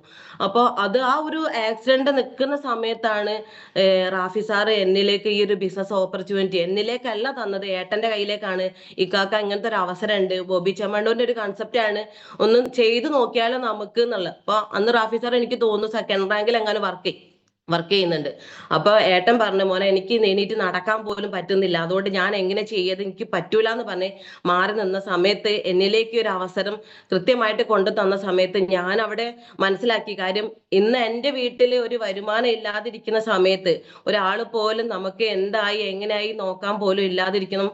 ഒരു വരുമാനം എന്റേതായിട്ടുള്ള രീതിയിൽ എങ്ങനെയെങ്കിലും എത്തണം. കാര്യം ഒരു ജോലിക്ക് പോകുന്ന സമയത്ത് എനിക്കൊരു പ്രതിസന്ധി വന്നപ്പോ എനിക്ക് ജോലിക്ക് പോകാൻ പറ്റിയിട്ടില്ല. അപ്പൊ അതുകൊണ്ട് തന്നെ എന്റെ വരുമാനം വട്ടപൂജ്യത്തിൽ നിൽക്കുകയാണ്, സീറോയിൽ നിൽക്കുകയാണ്. അപ്പൊ എന്തുകൊണ്ടും എനിക്ക് ഈ ഒരു രീതിയിൽ ഒരു വരുമാനം എങ്ങനെയെങ്കിലും കിട്ടണം. എന്റെ അയ്യനെ മാത്രം വിശ്വസിച്ച്, റാഫിയെ മാത്രം വിശ്വസിച്ചിട്ടാണ് ഞാൻ ഈ ഒരു ബിസിനസ്സിലേക്ക് കടന്നു വന്നത്. അവൻ പറഞ്ഞു, ഒറ്റ തവണ പ്രൊഡക്റ്റ് പർച്ചേസ്, ഓക്കെ, എന്താണ് പ്രൊഡക്റ്റ് എന്ന് പോലും ഞാൻ നോക്കിയില്ല, ബിസിനസിന്റെ പ്ലാൻ എന്താന്ന് പോലും ഞാൻ കേട്ടില്ല. അവനെ മാത്രം വിശ്വസിച്ചുകൊണ്ടാണ് ഈ ഒരു ബിസിനസ്സിലേക്ക് അസോസിയേറ്റ് ചെയ്തത്. അപ്പൊ അസോസിയേറ്റ് ചെയ്തു. ഇന്ന് വലിയ സീരിയസ് ആയിട്ട് ഇപ്പൊ നമ്മളെ കയ്യിലേക്ക് നമ്മളെ പ്രിയപ്പെട്ട ആരൊക്കെയോ ബിസിനസ് തന്നിട്ടുണ്ടാവാം, അവിടെ നമ്മൾ എങ്ങനെ ചെയ്യുന്നു എന്നുള്ളതാണ് നമ്മുടെ റിസൾട്ട്. അപ്പൊ അവരെ നമ്മൾ കുറ്റം പറഞ്ഞിട്ട് കാര്യമില്ല. കാര്യം നമ്മുടെ പ്രശ്നങ്ങൾ, നമുക്ക് എത്രത്തോളം പ്രശ്നം ഉണ്ടോ ആ പ്രശ്നത്തെ മുൻനിർത്തിക്കൊണ്ട് നമ്മൾ ബിസിനസ് ചെയ്യാൻ തയ്യാറാവുക. അതിന് നമ്മുടെ ലീഡേഴ്സ് നമ്മുടെ കൂടെ സപ്പോർട്ടായിട്ടുണ്ട്. നമുക്ക് എല്ലാ രീതിയിലും നമുക്ക് എങ്ങനെ ചെയ്യണമെന്നോ ഏത് രീതിയിൽ മുന്നോട്ട് കൊണ്ടുപോകണമെന്നോ. ഹലോ, ഓക്കെ ആണോ മാഡം? മാം സ്ക്രീന് ഷെയർ ആവുന്നുണ്ടല്ലോ. ഓക്കെ ആരോ മാം ഓപ്പൺ ചെയ്തോളൂ. ഓക്കെ. അപ്പൊ ഇത് എങ്ങനെ മുന്നോട്ട് കൊണ്ടുപോകണമെന്നോ പറഞ്ഞു തരാനോ സപ്പോർട്ട് ചെയ്യാനും നമുക്ക് ലീഡേഴ്സ് ഉണ്ട്. ഏത് മേഖലയിലും ഇല്ലാത്തൊരു സപ്പോർട്ടിംഗ് ആണ് ഈ ഒരു മേഖലയിൽ ഉള്ളതെന്നുള്ളത് നമ്മൾ മനസ്സിലാക്കണം. അപ്പൊ അതുകൊണ്ട് തന്നെ വളരെ സീരിയസ് ആയിട്ട് ബിസിനസ് ചെയ്തു. ഒരു മാസം കൊണ്ട് കമ്പനിയുടെ ഫസ്റ്റ് റാങ്കിലേക്ക് എത്തി. അങ്ങനെ സെക്കൻഡ് റാങ്ക്, തേർഡ് റാങ്കിലേക്ക് എത്തിയ സമയം തന്നാൽ ഒരു മാസം കൊണ്ട് തന്നെയാണ് തേർഡ് റാങ്കിലേക്കൊക്കെ എത്തിയത്. ഇപ്പോ ഒരു പെർഫോമൻസ് ബോണസ് 4ാമത്തെ റാങ്കിൽ നിന്നാണ് ഞാൻ വാങ്ങുന്നത്. അത്രയും ഫാസ്റ്റ് ആയിട്ട് റാങ്ക് അപ്ഡേറ്റ് ചെയ്ത് പോകുന്ന ഇന്ന് കമ്പനിയുടെ DSM എന്ന റാങ്കിലേക്ക് എത്താൻ പറ്റി. ഇന്ന് ഒരുപാട് പ്രശ്നങ്ങൾ ഇന്ന് എന്റെ ഈ ഒരു ബിസിനസ്സിലേക്ക് ഞാൻ അസോസിയേറ്റ് ചെയ്തതിന്റെ പേരിൽ എന്റെ വരുമാനത്തെ ഫോക്കസ് ചെയ്ത് എന്റെ വരുമാനം കണ്ടുകൊണ്ട് എന്റെ ഹസ്ബൻഡ് എന്നോട് പറഞ്ഞു, എനിക്ക് എന്തായാലും ഇത് ചെയ്യാൻ താല്പര്യമുണ്ട്, എന്റെ റൈഡിയും കൂടി അടിക്കുന്നു. അപ്പൊ എന്റെ ഹസ്ബൻഡ് എന്റെ കൂടെ സപ്പോർട്ടായിട്ട് ഇന്ന് നിൽക്കുന്നുണ്ട്. അപ്പോൾ അതുകൊണ്ട് തന്നെ നമ്മളാണ് കാണിച്ചു കൊടുക്കേണ്ടത്. നമ്മളെ വീട്ടില്, നമ്മുടെ കുടുംബത്തില്, നമ്മുടെ മറ്റൊരു ചുറ്റുപാടിലൊക്കെ നമ്മൾ കാണിച്ചു കൊടുക്കണം. നമ്മൾ ചെയ്യുന്ന ഈ ഒരു ബിസിനസ്സിൽ നമുക്ക് എന്ത് കിട്ടുന്നുണ്ട്, എന്ത് നേടാൻ പറ്റുന്നു, അത് കാണിക്കാൻ എനിക്ക് സാധിച്ചിട്ടുണ്ട്. കാര്യം എനിക്ക് പ്രശ്നങ്ങൾ ഉണ്ടായിരുന്നു, എനിക്ക് പ്രയാസങ്ങൾ ഉണ്ടായിരുന്നു, എനിക്ക് ബുദ്ധിമുട്ടുകൾ ഉണ്ടായിരുന്നു. അത് മാറ്റിയെടുക്കണമെങ്കിൽ എനിക്ക് പണം നിർബന്ധമായിട്ടും അത്യാവശ്യമായിട്ടുള്ള ഘടകമായിരുന്നു. ആ പണം ഉണ്ടാക്കാൻ വേണ്ടിയിട്ട് ആത്മാർത്ഥമായിട്ട് എഫേർട്ട് ഇട്ടുകൊണ്ടാണ് ഞാൻ ഈ ഒരു ബിസിനസ് ചെയ്യുന്നത്. ഇന്നും ഞാൻ ഇത്രയും വളരെ സീരിയസ് ആയിട്ട് ചെയ്യുന്ന ഒരു ബിസിനസ്. ഇപ്പൊ നമ്മളെപ്പോഴും പറയാറുണ്ട്, നമ്മളെ ബ്ലഡ് ഇട്ട് നോക്കുന്ന സമയത്ത് അത് ഫിജിക്കാട്ടിന്റെ ബ്ലഡ് ആണ് ഒഴുകുക എന്നുള്ളത്. ആ ഒരു രീതിയിൽ അത്രയും ആത്മാർത്ഥമായിട്ട് ഈ ഒരു ബിസിനസിനെ സ്നേഹിക്കുന്നുണ്ട്, ഇഷ്ടപ്പെടുന്നുണ്ട്, ചെയ്യുന്നുണ്ട്. കൂടെ വന്നവർക്ക് ഒരു വരുമാനം ഉണ്ടാക്കി കൊടുക്കാൻ ആത്മാർത്ഥമായിട്ട് എഫേർട്ട് എടുക്കുന്നുണ്ട് എന്നുള്ളതാണ്. അപ്പൊ എന്തായാലും ഈ ഒരു ബിസിനസ്സിലേക്ക് നിങ്ങളും എന്നെ പോലെ എന്തൊക്കെയോ സാഹചര്യങ്ങൾ കൊണ്ടോ സിറ്റുവേഷൻസ് കൊണ്ടോ ഒക്കെ ആയിരിക്കാം നിങ്ങൾ ഈ ഒരു ബിസിനസ്സിലേക്ക് കടന്നു വന്നത്. അപ്പൊ എനിക്ക് നിങ്ങളോടൊക്കെ പറയാനുള്ളത്, നമ്മളെല്ലാവരും ഈ ഒരു ബിസിനസിനെ കുറിച്ച് നമുക്ക് എല്ലാവർക്കും കിട്ടി. ഇന്ന് മുന്നിൽ നമ്മൾ വിജയിച്ച് വന്ന ലീഡേഴ്സിനായിക്കോട്ടെ, ഇന്ന് വിജയിക്കുന്ന ലീഡേഴ്സിനായിക്കോട്ടെ, ഇന്ന് പുതിയതായിട്ട് ഈ ഒരു ബിസിനസ്സിലേക്ക് അസോസിയേറ്റ് ചെയ്തവരായിക്കോട്ടെ, എല്ലാവർക്കും കിട്ടാനുള്ളത് നമ്മൾ ഈ ഒരു ബിസിനസിനെ കുറിച്ച് വേറൊരാൾക്ക് നമ്മൾ പ്രമോഷൻ ചെയ്യേണ്ടതാണ്. ആ ചെയ്യുന്ന സമയത്ത് ഒരിക്കലും പോസിറ്റീവായിട്ട് ഒരാളും നമ്മളോട് പറയില്ല, അത് ഉറപ്പാണ്. അപ്പൊ അതുകൊണ്ട് തന്നെ നമ്മൾ എന്ത് ചെയ്യും, അത് എനിക്ക് പറ്റുന്ന കാര്യമില്ല, കാര്യം എനിക്ക് എഡ്യൂക്കേഷൻ ഇല്ല, അല്ലെങ്കിൽ എനിക്ക് ക്വാളിറ്റി ഇല്ല, അല്ലെങ്കിൽ എനിക്ക് ക്വാളിഫിക്കേഷൻ ഇല്ല, അല്ലെങ്കിൽ ഇത് ഫുള്ള് നെഗറ്റീവ് ഇതാണ്, നെഗറ്റീവ് ബിസിനസ് ആണ്, ഇത് എനിക്ക് ചെയ്യാൻ കഴിയില്ല, എന്റെ കുടുംബങ്ങളും കൂട്ടരുതൊന്നും വരൂല, ഞാൻ ആരോട് പറയില്ല എന്ന് പറഞ്ഞ് നമുക്ക് കിട്ടിയിട്ടുള്ള അവസരം നമ്മൾ അവിടെ സ്റ്റോപ്പ് ചെയ്യാണ്. അങ്ങനെയാണ് ഈ ഒരു ഫിജിക്കാർഡ്.com എന്നുള്ള ഒരു ബിസിനസ് ഇന്ന് കാണുന്ന പലരും ബിസിനസ്സിലുണ്ടായിരുന്നോ ഉണ്ടായിരുന്നു, എന്നിട്ട് എന്ത് ചെയ്തു, ഞാൻ ചെയ്തില്ല, ഫിജിക്കാർഡ് തട്ടിപ്പാ, ആ ഒരു ബേസിലാണ് പലരും എന്താണ് നമ്മൾക്ക് ചുറ്റിലുള്ള ആളുകൾ പറഞ്ഞുകൊണ്ടേയിരിക്കുന്നത്. ഇപ്പൊ എനിക്ക് നിങ്ങളോട് കുറച്ച് കാര്യങ്ങളൊന്ന് സംസാരിക്കാനുണ്ട്. ഈ ഒരു ബിസിനസ്സിനെ നമ്മൾ എങ്ങനെ സീരിയസ് ആയിട്ട് ചെയ്യണം, ഏത് രീതിയിൽ കാണണം. ഇപ്പൊ ഇതിനു മുന്നേ ഒരുപാട് കാര്യങ്ങൾ വന്നിട്ടുണ്ട്. അപ്പൊ അതൊക്കെ നെഗറ്റീവിനെ പോസിറ്റീവായിട്ട് വന്നിട്ടുള്ള മേഖലകൾ ചുറ്റുപാടുണ്ട്. അപ്പൊ അതൊക്കെ എങ്ങനെയെന്നുള്ളത് ഞാനൊന്ന് നിങ്ങളിലേക്കുമായിട്ട് ഷെയർ ചെയ്യാണ്. അപ്പൊ നമുക്കറിയാം, കുറച്ചു കാലം മുന്നേ ഒരു 1970കളില് വിസ എന്നുള്ള സമയത്ത് ഒരു അദ്വാനിയായിട്ടുള്ള ഒരു ചെറുപ്പക്കാരനോട് ചോദിക്കുന്ന സമയത്ത് ആ ചെറുപ്പക്കാരൻ എന്താ നിനക്ക് വേണ്ടതെന്ന് ചോദിക്കുന്ന സമയത്ത് പറയും, എനിക്ക് നല്ലൊരു വിസ കിട്ടിയാൽ മതി, ഞാൻ എവിടെയെങ്കിലും പോയിട്ട് രക്ഷപ്പെട്ടോളാം. അപ്പൊ അന്നൊരു വിസ കിട്ടണം എന്നുള്ളൊരു മൈൻഡ് സെറ്റ് ആയിരുന്നു എല്ലാവർക്കും. കാര്യം അന്ന് പല ആളുകളും ഗൾഫ് രാജ്യങ്ങളിലേക്ക് പോയിട്ട് വിജയിച്ച് വന്നിട്ടുള്ള കാര്യങ്ങളായിരുന്നു. പക്ഷെ ആ ഒരു സമയത്ത് തന്നെ അതിന് വലിയ രീതിയിലേക്ക് തട്ടിപ്പുകൾ വന്നു. വിസ തട്ടിപ്പ് നിങ്ങൾ കേട്ടിട്ടുണ്ടാവും. വലിയ രീതിയിലേക്ക് അതിന് തട്ടിപ്പ് വന്നു. പല വിദേശ സാധനങ്ങൾ അങ്ങോട്ട് കച്ചവടങ്ങൾ കയറ്റി അയക്കുന്ന സമയത്ത് പല പ്രതിസന്ധികളും, കയറ്റി അയച്ച സാധനങ്ങൾ ക്വാളിറ്റി ഇല്ല എന്ന് പറഞ്ഞുകൊണ്ട് തിരിച്ചയക്കും. എന്നിട്ട് സാധനങ്ങൾ ഇവിടെ എത്താത്ത രീതിയിലേക്ക് വിദേശ ഒരു കച്ചവടം എന്നുള്ള ഒരു ബേസിലേക്ക് വലിയ രീതിയിലേക്ക് തട്ടിപ്പുകൾ നടന്നിട്ടുള്ള സമയം ഉണ്ടായിരുന്നു. ആ സമയത്ത് ഗവൺമെന്റ് കൃത്യമായിട്ട് ഈ ഒരു അവസരത്തെ ഏറ്റെടുത്തു. അതിന് വേണ്ടിയിട്ട് 1970 ഫെറ എന്നൊരു നിയമം ഗവൺമെന്റ് നടപ്പിലാക്കി. ഫോറിൻ എക്സ്ചേഞ്ച് റെഗുലേഷൻ ആക്ട് എന്നുള്ള നിയമം വന്നു. ഇപ്പൊ നമ്മളൊന്ന് ചിന്തിക്കുക, വിദേശ വിനിമയം അല്ലെ വിദേശ നാണയമില്ലാത്ത ഒരു ഇന്ത്യ അല്ലെങ്കിൽ ഒരു കേരളത്തെ നമുക്ക് ഫോക്കസ് ചെയ്യാൻ പറ്റുമോ? ഇന്ന് ആ ഒരു രീതിയിൽ എത്ര അക്രമങ്ങൾ നടന്നിട്ടുണ്ടായിരുന്നു ആ ഒരു സമയത്ത്, ഇല്ലേ? കൊള്ളയും കൊലയും കൊലപാതകങ്ങളും ആത്മഹത്യകളും ഒക്കെ നടന്നിട്ടുണ്ട് ആ ഒരു സമയത്ത്. ഇന്നിപ്പോ അതിന് കൃത്യമായിട്ടുള്ള ഒരു നിയമം ഗവൺമെന്റ് കൊണ്ടുവന്നു. ആ നിയമം കൊണ്ടുവന്നതിന്റെ പേരിൽ ഇന്ന് വിദേശ വിനിമയം എന്നുള്ളത് നമുക്ക് വലിയ രീതിയിലേക്ക് ഇന്ന് ഈ ഒരു മേഖല അല്ലെങ്കിൽ ഈ ഒരു കേരളത്തെ തന്നെ ഈ ഒരു മേഖലയിൽ വിദേശ നാണ്യം ഇല്ലാത്തൊരു കേരളത്തെ നമുക്ക് ഊഹിക്കാൻ പറ്റാത്ത രീതിയിലേക്ക് മാറ്റി എന്നുള്ളതാണ്. എന്നുള്ളതാണ്. അപ്പൊ അതിന് കൃത്യമായിട്ടുള്ള ഒരു നിയമം അവിടെ വന്നു. പിന്നെ അതിനുശേഷം നമുക്ക് നോക്കേണ്ട കാര്യം ഇവിടെ ഇൻഷുറൻസ്, നമുക്കറിയാം ഇൻഷുറൻസ് എന്നുള്ളത് 50 ലക്ഷത്തോളം ആളുകൾ ഈ ഇൻഷുറൻസ് മേഖലയിൽ വർക്ക് ചെയ്യുന്നുണ്ടായിരുന്നു. അതിനും കൃത്യമായിട്ടുള്ള തട്ടിപ്പുകളും ഇൻഷുറൻസ് കമ്പനികളായിക്കോട്ടെ, അതിന്റെ പിന്നെ പ്രൊമോട്ടേഴ്സ്, അതിനിറങ്ങുന്ന പ്രൊമോട്ടേഴ്സ് ആയിക്കോട്ടെ, പല രീതിയിലും ചതിവുകളൊക്കെ സംഭവിച്ചിട്ടുള്ള സിറ്റുവേഷൻസ്, ആത്മഹത്യകളൊക്കെ ഉണ്ടായിട്ടുണ്ടായിരുന്നു. അതിന് കൃത്യമായിട്ടുള്ളൊരു നിയമം ഗവൺമെന്റ് ഇതിന് ശരികൊള്ളുന്ന രീതിയിലൊക്കെ ഒരു നിയമം കൊണ്ടുവന്നു. IREA, insurance regulatory department authority എന്നുള്ള നിയമം കൊണ്ടുവന്ന സമയത്ത് ഇന്ന് നമ്മൾക്കൊക്കെ ചിന്തിക്കാൻ പറ്റും, ഇന്ന് ഈ 50 ലക്ഷത്തിൽ കൂടുതൽ ആളുകൾ ഇൻഷുറൻസ് എടുത്ത ആളുകളാണ്. ഇന്ന് ഇൻഷുറൻസ് ഇല്ലാത്തൊരു ഇന്ത്യയെ കുറിച്ച് നമുക്ക് ആലോചിക്കാൻ പോലും വയ്യ. വാഹനത്തിന് ഇൻഷുറൻസ്, നമ്മുടെ ഹെൽത്തിന് ഇൻഷുറൻസ്, ആ ഒരു രീതിയിലേക്ക് വലിയ രീതിയിലേക്ക് ഇൻഷുറൻസ് എന്നുള്ള ഒരു മേഖല ഗവൺമെന്റ് വലിയ രീതിയിലേക്ക് ഇതിനൊരു നിയമം കൊണ്ടുവന്ന സമയത്ത് കൃത്യമായിട്ടുള്ള രീതിയിൽ ഇത് മുന്നോട്ട് പോകുന്നുണ്ട്. പിന്നെ അതുക്കും മീതെ നമുക്ക് പിന്നെയും ശ്രദ്ധിക്കാം, 1996-96 നമുക്ക് നമ്മുടെ സ്കൂളിൽ, ഗവൺമെന്റ് സ്കൂളിലൊക്കെ നമുക്ക് കമ്പ്യൂട്ടർ ഒക്കെ വന്നിട്ടുള്ള ഒരു സമയം. ആ ഒരു സമയത്ത് കമ്പ്യൂട്ടർ വന്നു, ഇന്റർനെറ്റ് വന്നു, അതിനോടൊപ്പം ഇന്റർനെറ്റ് തട്ടിപ്പ് വന്നു. ഓർമ്മയുണ്ടോ നിങ്ങൾക്കൊക്കെ? ഇന്റർനെറ്റ് തട്ടിപ്പ് വ്യാപകമായിട്ട് അവിടെ വന്നിട്ടുണ്ടായിരുന്നു. ആ ഒരു സമയത്ത് തന്നെയാണ് ഗവൺമെന്റ് ഈ ഒരു തട്ടിപ്പിനെ കേന്ദ്രീകരിച്ചുകൊണ്ട് ഇതിനൊരു നിയമം കൊണ്ടുവന്നു. സൈബർ ലോഗ് എന്നുള്ള ഒരു നിയമം കൃത്യമായിട്ട് കൊണ്ടുവന്ന സമയത്ത് ഇന്ന് ഇന്റർനെറ്റ് ഇല്ലാതെ നമുക്ക് ജീവിക്കാൻ പറ്റുമോ? ഇന്ന് നെറ്റ് ഉള്ളത് കൊണ്ടല്ല നമ്മളെല്ലാവരും ഈ ഒരു സൂം ആപ്ലിക്കേഷനിൽ നമ്മൾ നിൽക്കുന്നത്. ഇന്റർനെറ്റ് ഇല്ലാത്തൊരു ലോകത്തെ നമുക്ക് ചിന്തിക്കാൻ പോലും പറ്റാത്ത രീതിയിലേക്ക് മാറി. അതിനൊക്കെ മുന്നേ തട്ടിപ്പും അതിന് പല രീതിയിലേക്കുള്ള നെഗറ്റീവ്സ് ഒക്കെ വന്നൊരു മേഖല ഇന്ന് ഗവൺമെന്റ് ഇടപെട്ട് അതിനൊരു നിയമം കൊണ്ടുവന്നിട്ടുണ്ട്. അപ്പൊ ഇവിടെ നമുക്ക് 1990 ഷെയർ മാർക്കറ്റിംഗ് നിങ്ങൾക്കൊക്കെ അറിയാം. പണം നിക്ഷേപിക്കുക, പല ആളുകളും പല രീതിയിൽ പണം നിക്ഷേപിച്ച് പല ആളുകൾ ആത്മഹത്യ ചെയ്യുന്ന രീതിയിലേക്കൊക്കെ നിങ്ങൾ കേട്ടിട്ടുണ്ടാവും.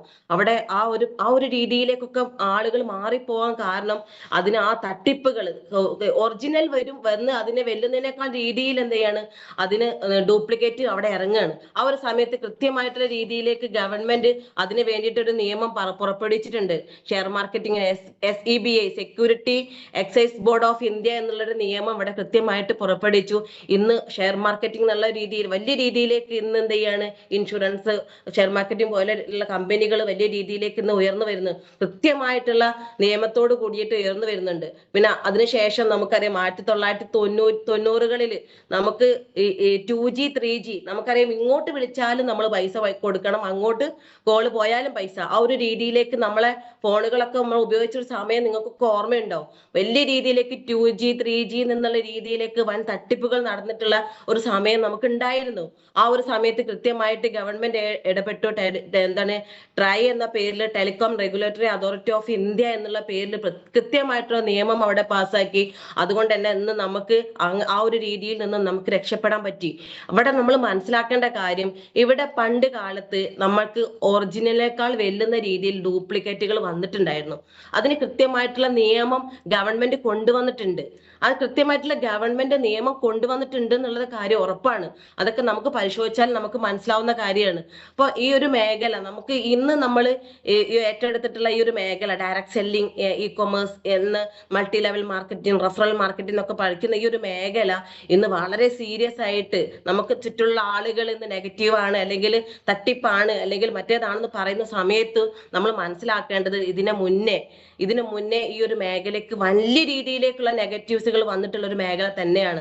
അപ്പൊ അതുകൊണ്ട് തന്നെ ഇന്ന് നമ്മൾ ഈ ഒരു കോൺസെപ്റ്റിനെ കുറിച്ചിട്ട് നമ്മൾ വേറൊരാളിലേക്ക് നമ്മൾ എത്തിക്കുന്ന സമയത്ത് അവർ നമ്മളോട് ഓക്കെ ഞാൻ പെട്ടെന്ന് ചെയ്യാം എന്നുള്ളതല്ല പറയുന്നത്.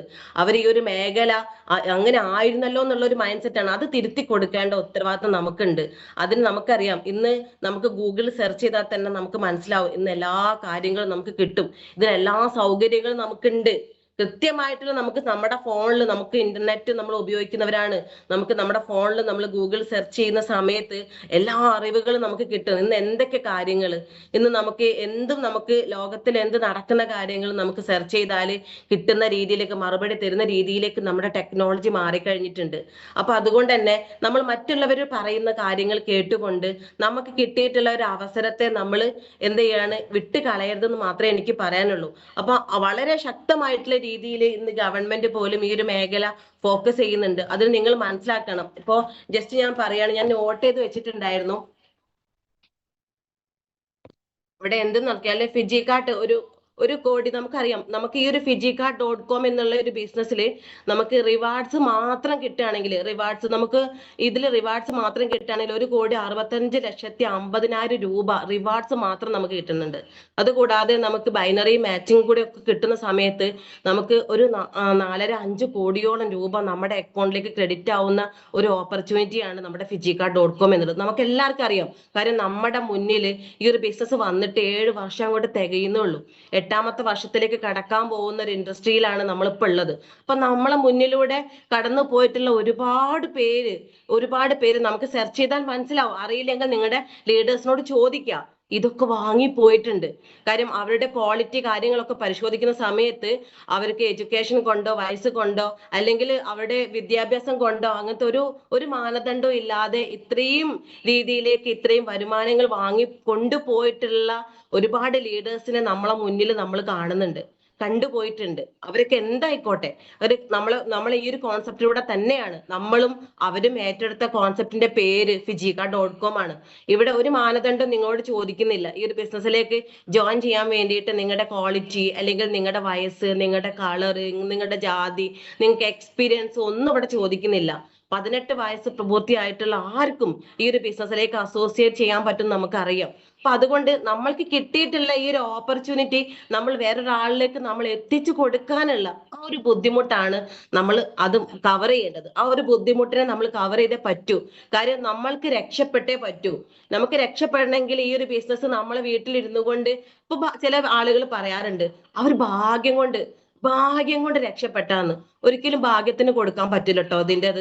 ഞാൻ രക്ഷപ്പെട്ടത് ഭാഗ്യം കൊണ്ടൊന്നല്ല, കഷ്ടപ്പെട്ടിട്ട് തന്നെയാണ്. കഷ്ടപ്പെടാൻ തയ്യാറായവർക്കേ ഉള്ളൂ രക്ഷപ്പെടാൻ പറ്റുള്ളൂ. ഭാഗ്യം എന്നുള്ളത് ആർക്കും അങ്ങനെ ഉണ്ടാവുന്നതല്ല. അത് ഭാഗ്യം കൊണ്ട് എങ്ങനെയാന്ന് ആരും രക്ഷപ്പെടൂല.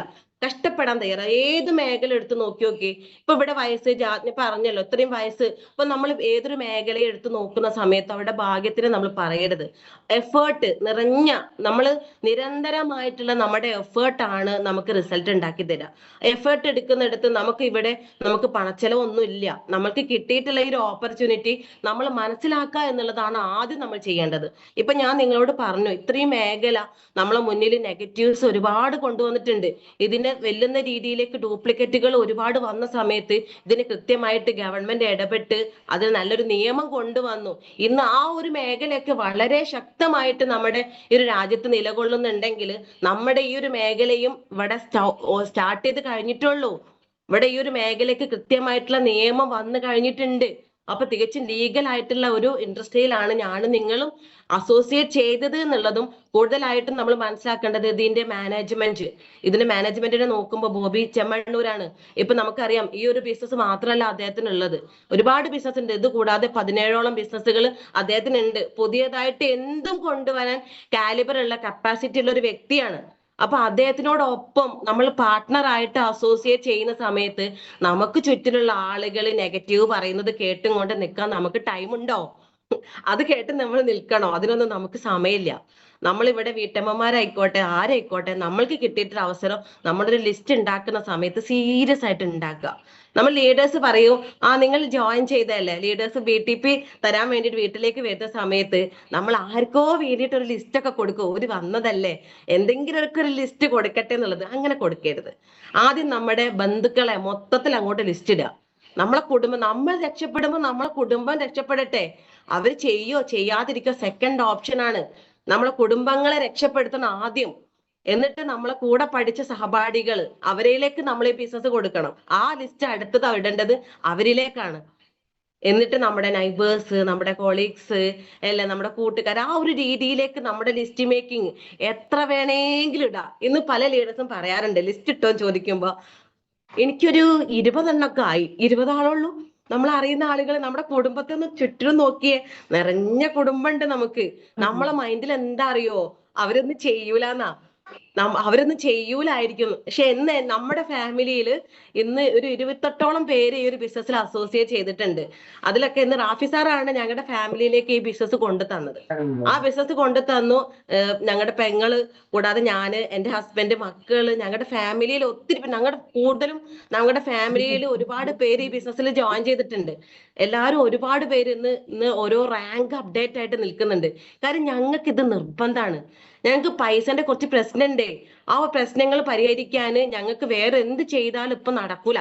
നിങ്ങൾ ഒന്ന് ആലോചിച്ച് നോക്കി, ഏത് ജോലിക്കാരെ സംബന്ധിച്ചിട്ടും ഇന്ന് എന്ത് ജോലി ചെയ്യുകയാണെങ്കിലും ഇന്ന് എത്ര സമയം ജോലി ചെയ്യണം, എത്ര വർഷം കഴിഞ്ഞിട്ടാണ് അതിന് റിസൾട്ട് ഉണ്ടാവുന്നത്. ചിലപ്പോ ഇപ്പൊ നമ്മള് ജോയിൻ ചെയ്ത പാടെ ലക്ഷങ്ങളൊന്നും നമ്മുടെ അക്കൗണ്ടിലേക്ക് കിട്ടൂല കേട്ടോ. ലക്ഷങ്ങൾ കിട്ടൂല. അതിന് കിട്ടണമെങ്കിൽ ആദ്യം ചിലപ്പോ ഒരു 500 കിട്ടും. പിന്നെ കുറച്ച് കഴിഞ്ഞാൽ അടുത്ത മാസം ചിലപ്പോ ഒരു 500 കൂടി 1000 ഒക്കെ ആ ഒരു രീതിയിൽ പതുക്കെ പതുക്കെ വരുള്ളൂ. ഒറ്റയടിക്കൊന്നും ഇങ്ങോട്ട് വരൂല. അത് ചെയ്യണമെങ്കിൽ നമ്മൾ ആദ്യം എന്ത് ചെയ്യണം? ഇതിനെ കുറിച്ച് പഠിക്കാനാണ് നമ്മളോട് പറഞ്ഞത്. അതിന് വേണ്ടിയിട്ടാണ് നമ്മൾ ഈ ഒരു പ്രോഗ്രാംസ് കൃത്യമായിട്ട് അറ്റൻഡ് ചെയ്യണം എന്ന് പറഞ്ഞത്. സവനയം എത്ര പേര് സവനയം അറ്റൻഡ് ചെയ്യാറുണ്ട്? ലീഡേഴ്സ് വിളിക്കാതെ കൃത്യമായിട്ട് കയറാറുണ്ടോ? എനിക്ക് ശ്വാസം മുട്ടും. ഏതെങ്കിലും ഒരു മീറ്റിങ്ങോ പ്രോഗ്രാമോ നഷ്ടപ്പെട്ടു പോയാൽ എനിക്ക് ശ്വാസം മുട്ടലാ. കാര്യം ഇത്രയും ഈ റാങ്കിൽ എത്തിയാലും എനിക്ക് എല്ലാ മീറ്റിങ്ങിലും അറ്റൻഡ് ചെയ്യണം. ആ അറ്റൻഡ് ചെയ്യുന്ന സമയത്ത് ആദ്യമേ ചെയ്തു വന്നതാണ് വീഡിയോ ഒക്കെ ഓൺ ആക്കിയിട്ട്. ഇത് ഇന്നും എനിക്ക് ആ ഒരു സംഭവമാണ്. വീഡിയോ ഓൺ ആക്കണം, അല്ലെങ്കിൽ എന്തെങ്കിലും ബുദ്ധിമുട്ടാണ് എവിടെയാണെങ്കിലും ഞാൻ അങ്ങോട്ട് മാറി ഇരുന്നിട്ട് ഞാൻ എങ്ങനെയെങ്കിലും സംസാരിക്കും. അത് എന്റെ ഈ ഒരു ബിസിനസ് എന്റെ ബ്ലഡിൽ അലിഞ്ഞു എന്ന് പറഞ്ഞ പോലെയാണ്. AB പോസിറ്റീവ് ആണ് ബ്ലഡ് ഗ്രൂപ്പ്. പക്ഷെ ഇപ്പോഴത്തെ നോക്കിയിട്ടുണ്ടെങ്കിൽ ഫിജിക്കാട്ടേ വരുള്ളൂ. അപ്പൊ ആ ഒരു രീതിയിലേക്ക് മാറി കഴിഞ്ഞിട്ടുണ്ട് എന്റെ ഈ ഒരു ബിസിനസിനോടുള്ള സ്നേഹം, ഈ ഒരു ബിസിനസിന്റെ ആത്മാർത്ഥത. അപ്പൊ എന്റെ കൂടെ നിൽക്കുന്ന ഇന്ന് ഈ ഒരു ബിസിനസ്സിലേക്ക് ഇന്ന് ഒരു 1000 പേര് നമ്മൾ ഉണ്ട്. ഇതിൽ പല രീതിയിലുള്ള ആളുകൾ ഉണ്ടാവും. അപ്പൊ നിങ്ങളുടെ ഫേസ് കാണുമ്പോൾ ഒന്നും നിങ്ങളുടെ പ്രശ്നങ്ങൾ ആർക്കും അറിയില്ല. നിങ്ങളുടെ പ്രശ്നങ്ങൾ അറിയുന്നവർ നിങ്ങൾ മാത്രമാണ്. ആ പ്രശ്നങ്ങൾ പരിഹരിക്കാൻ നിങ്ങൾക്ക് ഒരു വഴി കിട്ടിയിട്ടുണ്ട്. ദൈവസ്പർശമുള്ള ഒരു കോൺസെപ്റ്റ് അല്ലെ? സ്വപ്നങ്ങൾ പൂക്കുന്ന ഇടം എന്നും കൂടി ഇതിന് പറയാറുണ്ട്. നിങ്ങൾക്ക് അറിയോ? സ്വപ്നങ്ങൾ പൂക്കുന്ന ഇടം എന്നുള്ള ഒരു പേരും കൂടി ഫിജിക്കാട്ടിന് കൊടുത്തിട്ടുണ്ട്. കാര്യം പല ആളുടെയും സ്വപ്നങ്ങൾ നമ്മൾ ഒരിക്കലും നടക്കൂല എന്ന് വിചാരിച്ച സ്വപ്നങ്ങളൊക്കെ ഇവിടെ നേടിയെടുക്കാൻ ഈ ഒരു കോൺസെപ്റ്റിലൂടെ പല ആളുകൾക്ക് സാധിച്ചിട്ടുണ്ട്. ഇന്ന് എനിക്ക് സാധിക്കുന്നുണ്ട്. എന്റെ ഒരുപാട് പ്രശ്നങ്ങൾ എനിക്ക് ഈ ഒരു ബിസിനസ്സിലൂടെ നേടിയെടുക്കാൻ സാധിച്ചു. ഇന്ന് ഒരു 10 ലക്ഷം രൂപയുടെ കാറ് ഇന്ന് എന്റെ പേരിൽ ഒരിക്കലും ഉണ്ടാവുമെന്ന് വിചാരിച്ചില്ല. ഒന്നെങ്കിൽ ഹസ്ബൻഡിന്റെ പേരിൽ, അല്ലെങ്കിൽ മകൻ CMA പഠിക്കുകയാണ്, ഒന്ന് അവരൊക്കെ പേരിൽ അതൊക്കെ ആയിരിക്കുന്ന. പക്ഷെ എന്റെ പേരിൽ ഇന്ന് ഒരു 10 ലക്ഷം രൂപയുടെ കാറൊക്കെ അച്ചീവ്മെന്റ് ചെയ്യാൻ പറ്റിയിട്ടുണ്ടെങ്കിൽ അത് ഒരു ഫിജിക്കാർഡ്.com തന്നിട്ടുള്ള ഒരു സപ്പോർട്ടാണ്. അതുകൊണ്ട് ഞാൻ ഒരിക്കലും വിചാരിച്ചില്ല. അപ്പൊ നമ്മുടെ ഉള്ളിലൊക്കെ ഞാൻ ചില ആളുടെ അടുത്തൊക്കെ പോകുമ്പോ എനിക്കൊരു കാർ ഉണ്ടായിരുന്നെങ്കിൽ, എനിക്കൊരു കാർ കിട്ടിയിരുന്നെങ്കിൽ, അതിനേക്കാൾ അപ്പുറമാണ് ഇപ്പൊ ഒരു വീട് എന്നൊരു സ്വപ്നം പലർക്കും ഉള്ളത് ഇല്ലേ? അല്ലെങ്കിൽ കുട്ടികളുടെ വിദ്യാഭ്യാസം നമുക്കറിയാം. നമ്മൾ ലോൺ എടുത്തുകൊണ്ട് നമ്മുടെ മക്കളുടെ വിദ്യാഭ്യാസം നമ്മൾ മുന്നോട്ട് കൊണ്ടുപോകുന്ന ഒരു സിറ്റുവേഷൻസ്, നമ്മൾ പഠിക്കട്ടെ, അവർ പഠിക്കട്ടെ എന്നുള്ള ലെവലിൽ നമ്മൾ എന്ത് ചെയ്യാണ്? നമ്മൾ കഷ്ടപ്പെട്ടുകൊണ്ട് ജോലി അവിടെ നിന്നും ഇവിടെ നിന്നും കടം വാങ്ങിയിട്ടും ലോൺ എടുത്തുകൊണ്ടും അവിടെ വിദ്യാഭ്യാസത്തിന് വേണ്ടിയിട്ട് നമ്മൾ എന്ത് ചെയ്യണം? കൊടുക്കുന്നുണ്ട്. നല്ലൊരു വിദ്യാഭ്യാസം അവർക്ക് ഉണ്ടാവട്ടെ, നമ്മളെ പോലെ ആവരുത്, അവർ രക്ഷപ്പെടട്ടെ എന്ന്. അപ്പൊ നിങ്ങൾ ശ്രദ്ധിക്കപ്പെടേണ്ടത്, നിങ്ങൾക്ക് അതിനെല്ലാം ഈ ഒരു ഫിജിക്കാട്ട് എന്ന കോൺസെപ്റ്റ് നിങ്ങൾ നെഞ്ചോട് ചേർക്കുക. ഇഷ്ടപ്പെട്ടുകൊണ്ട് നിങ്ങൾ ചെയ്യാൻ തയ്യാറാവുക. മറ്റുള്ളവർ പറയുന്നത് നിങ്ങൾ കേട്ടുകൊണ്ട് നിങ്ങളുടെ ഈ ഒരു കോൺസെപ്റ്റ് നിങ്ങൾ ഒരിക്കലും താഴെ വെക്കരുത്. കാരണം ഈ ഒരു കോൺസെപ്റ്റ് നമ്മൾ ചെയ്യേണ്ടത്, നമ്മൾക്ക് ഈ അറിവുകൾ ഉണ്ടാക്കണം. ഈ ഒരു കോൺസെപ്റ്റ് മറ്റൊരാളോട് പറയുമ്പോൾ പ്ലാൻ മാത്രം പറഞ്ഞ് പ്ലാൻ നമ്മൾ പഠിച്ചു, പ്ലാൻ ഞാൻ പഠിച്ചു, പ്ലാൻ പഠിച്ചതുകൊണ്ട് മാത്രം നമുക്കിത് ക്ലോസിംഗിലേക്ക് വരാൻ പറ്റുമോ എന്ന് ചോദിച്ചാൽ ചിലപ്പോൾ മുന്നിലിരിക്കുന്ന ആള് ഒരുപാട് നെറ്റ്വർക്ക് മാർക്കറ്റിങ്ങും ഒരുപാട് അറിവുകളൊക്കെ ആളുകൾ ഉണ്ടായി. അവരെ മുന്നിൽ ഓരോ ക്വസ്റ്റ്യൻസ് ചോദിക്കുന്ന സമയത്ത് അതിന് മറുപടി കൊടുക്കണമെങ്കിൽ അത്യാവശ്യം അറിവുകൾ നമുക്ക് ഉണ്ടാവണം. ഈ സവനയം മാത്രം മതി, വേറെ എവിടെയും പോയി പഠിക്കേണ്ടടോ. നമുക്ക് ഈ സവനയം മതി. ഈ സവനയമിൽ നമുക്ക് കൃത്യമായിട്ട് അറ്റൻഡ് ചെയ്ത് കിട്ടുന്ന പോയിന്റ്സ് ഒക്കെ നമ്മൾ നോട്ട് ചെയ്ത് വെക്കുക. ആ നോട്ട് ചെയ്തിട്ട് നമുക്ക് നമ്മുടെ ബിസിനസ്സിൽ നമ്മുടെ ടീമിന് നമുക്ക് അത് മനസ്സിലാക്കി കൊടുക്കുന്ന സമയത്ത് അറിവ് അറിയാതെ നമുക്ക് വരും. ഒരാൾ മുന്നിൽ നിൽക്കുന്ന ആള് നമ്മൾ ചോദിക്കുന്ന സമയത്ത് അതിന് കൃത്യമായിട്ടുള്ള ആൻസർ കൊടുക്കാൻ നമുക്ക് സാധിക്കും. നമ്മൾ മാത്രം മതി. ഒരാള് നമ്മളെ മുന്നിൽ വന്നിട്ട് ക്വസ്റ്റ്യൻസ് ചോദിക്കുന്ന സമയത്ത്, ക്ലോസ് ചെയ്യുന്ന സമയത്ത് അവരെന്തൊക്കെ ചോദിക്കുക? നമുക്ക് പേടിയാ ക്ലോസ് ചെയ്യാൻ പോവാന്. കാര്യം അവരെന്തൊക്കെയോ ചോദിക്കൂ. ഒരു അധ്യാപകനാണെങ്കിൽ അവർക്ക് നെറ്റ്വർക്ക് മാർക്കറ്റിങ്ങിനെ കുറിച്ചിട്ടോ ഫിജിക്കാർഡിനെ കുറിച്ചിട്ടോ അവർക്ക് അറിയില്ല.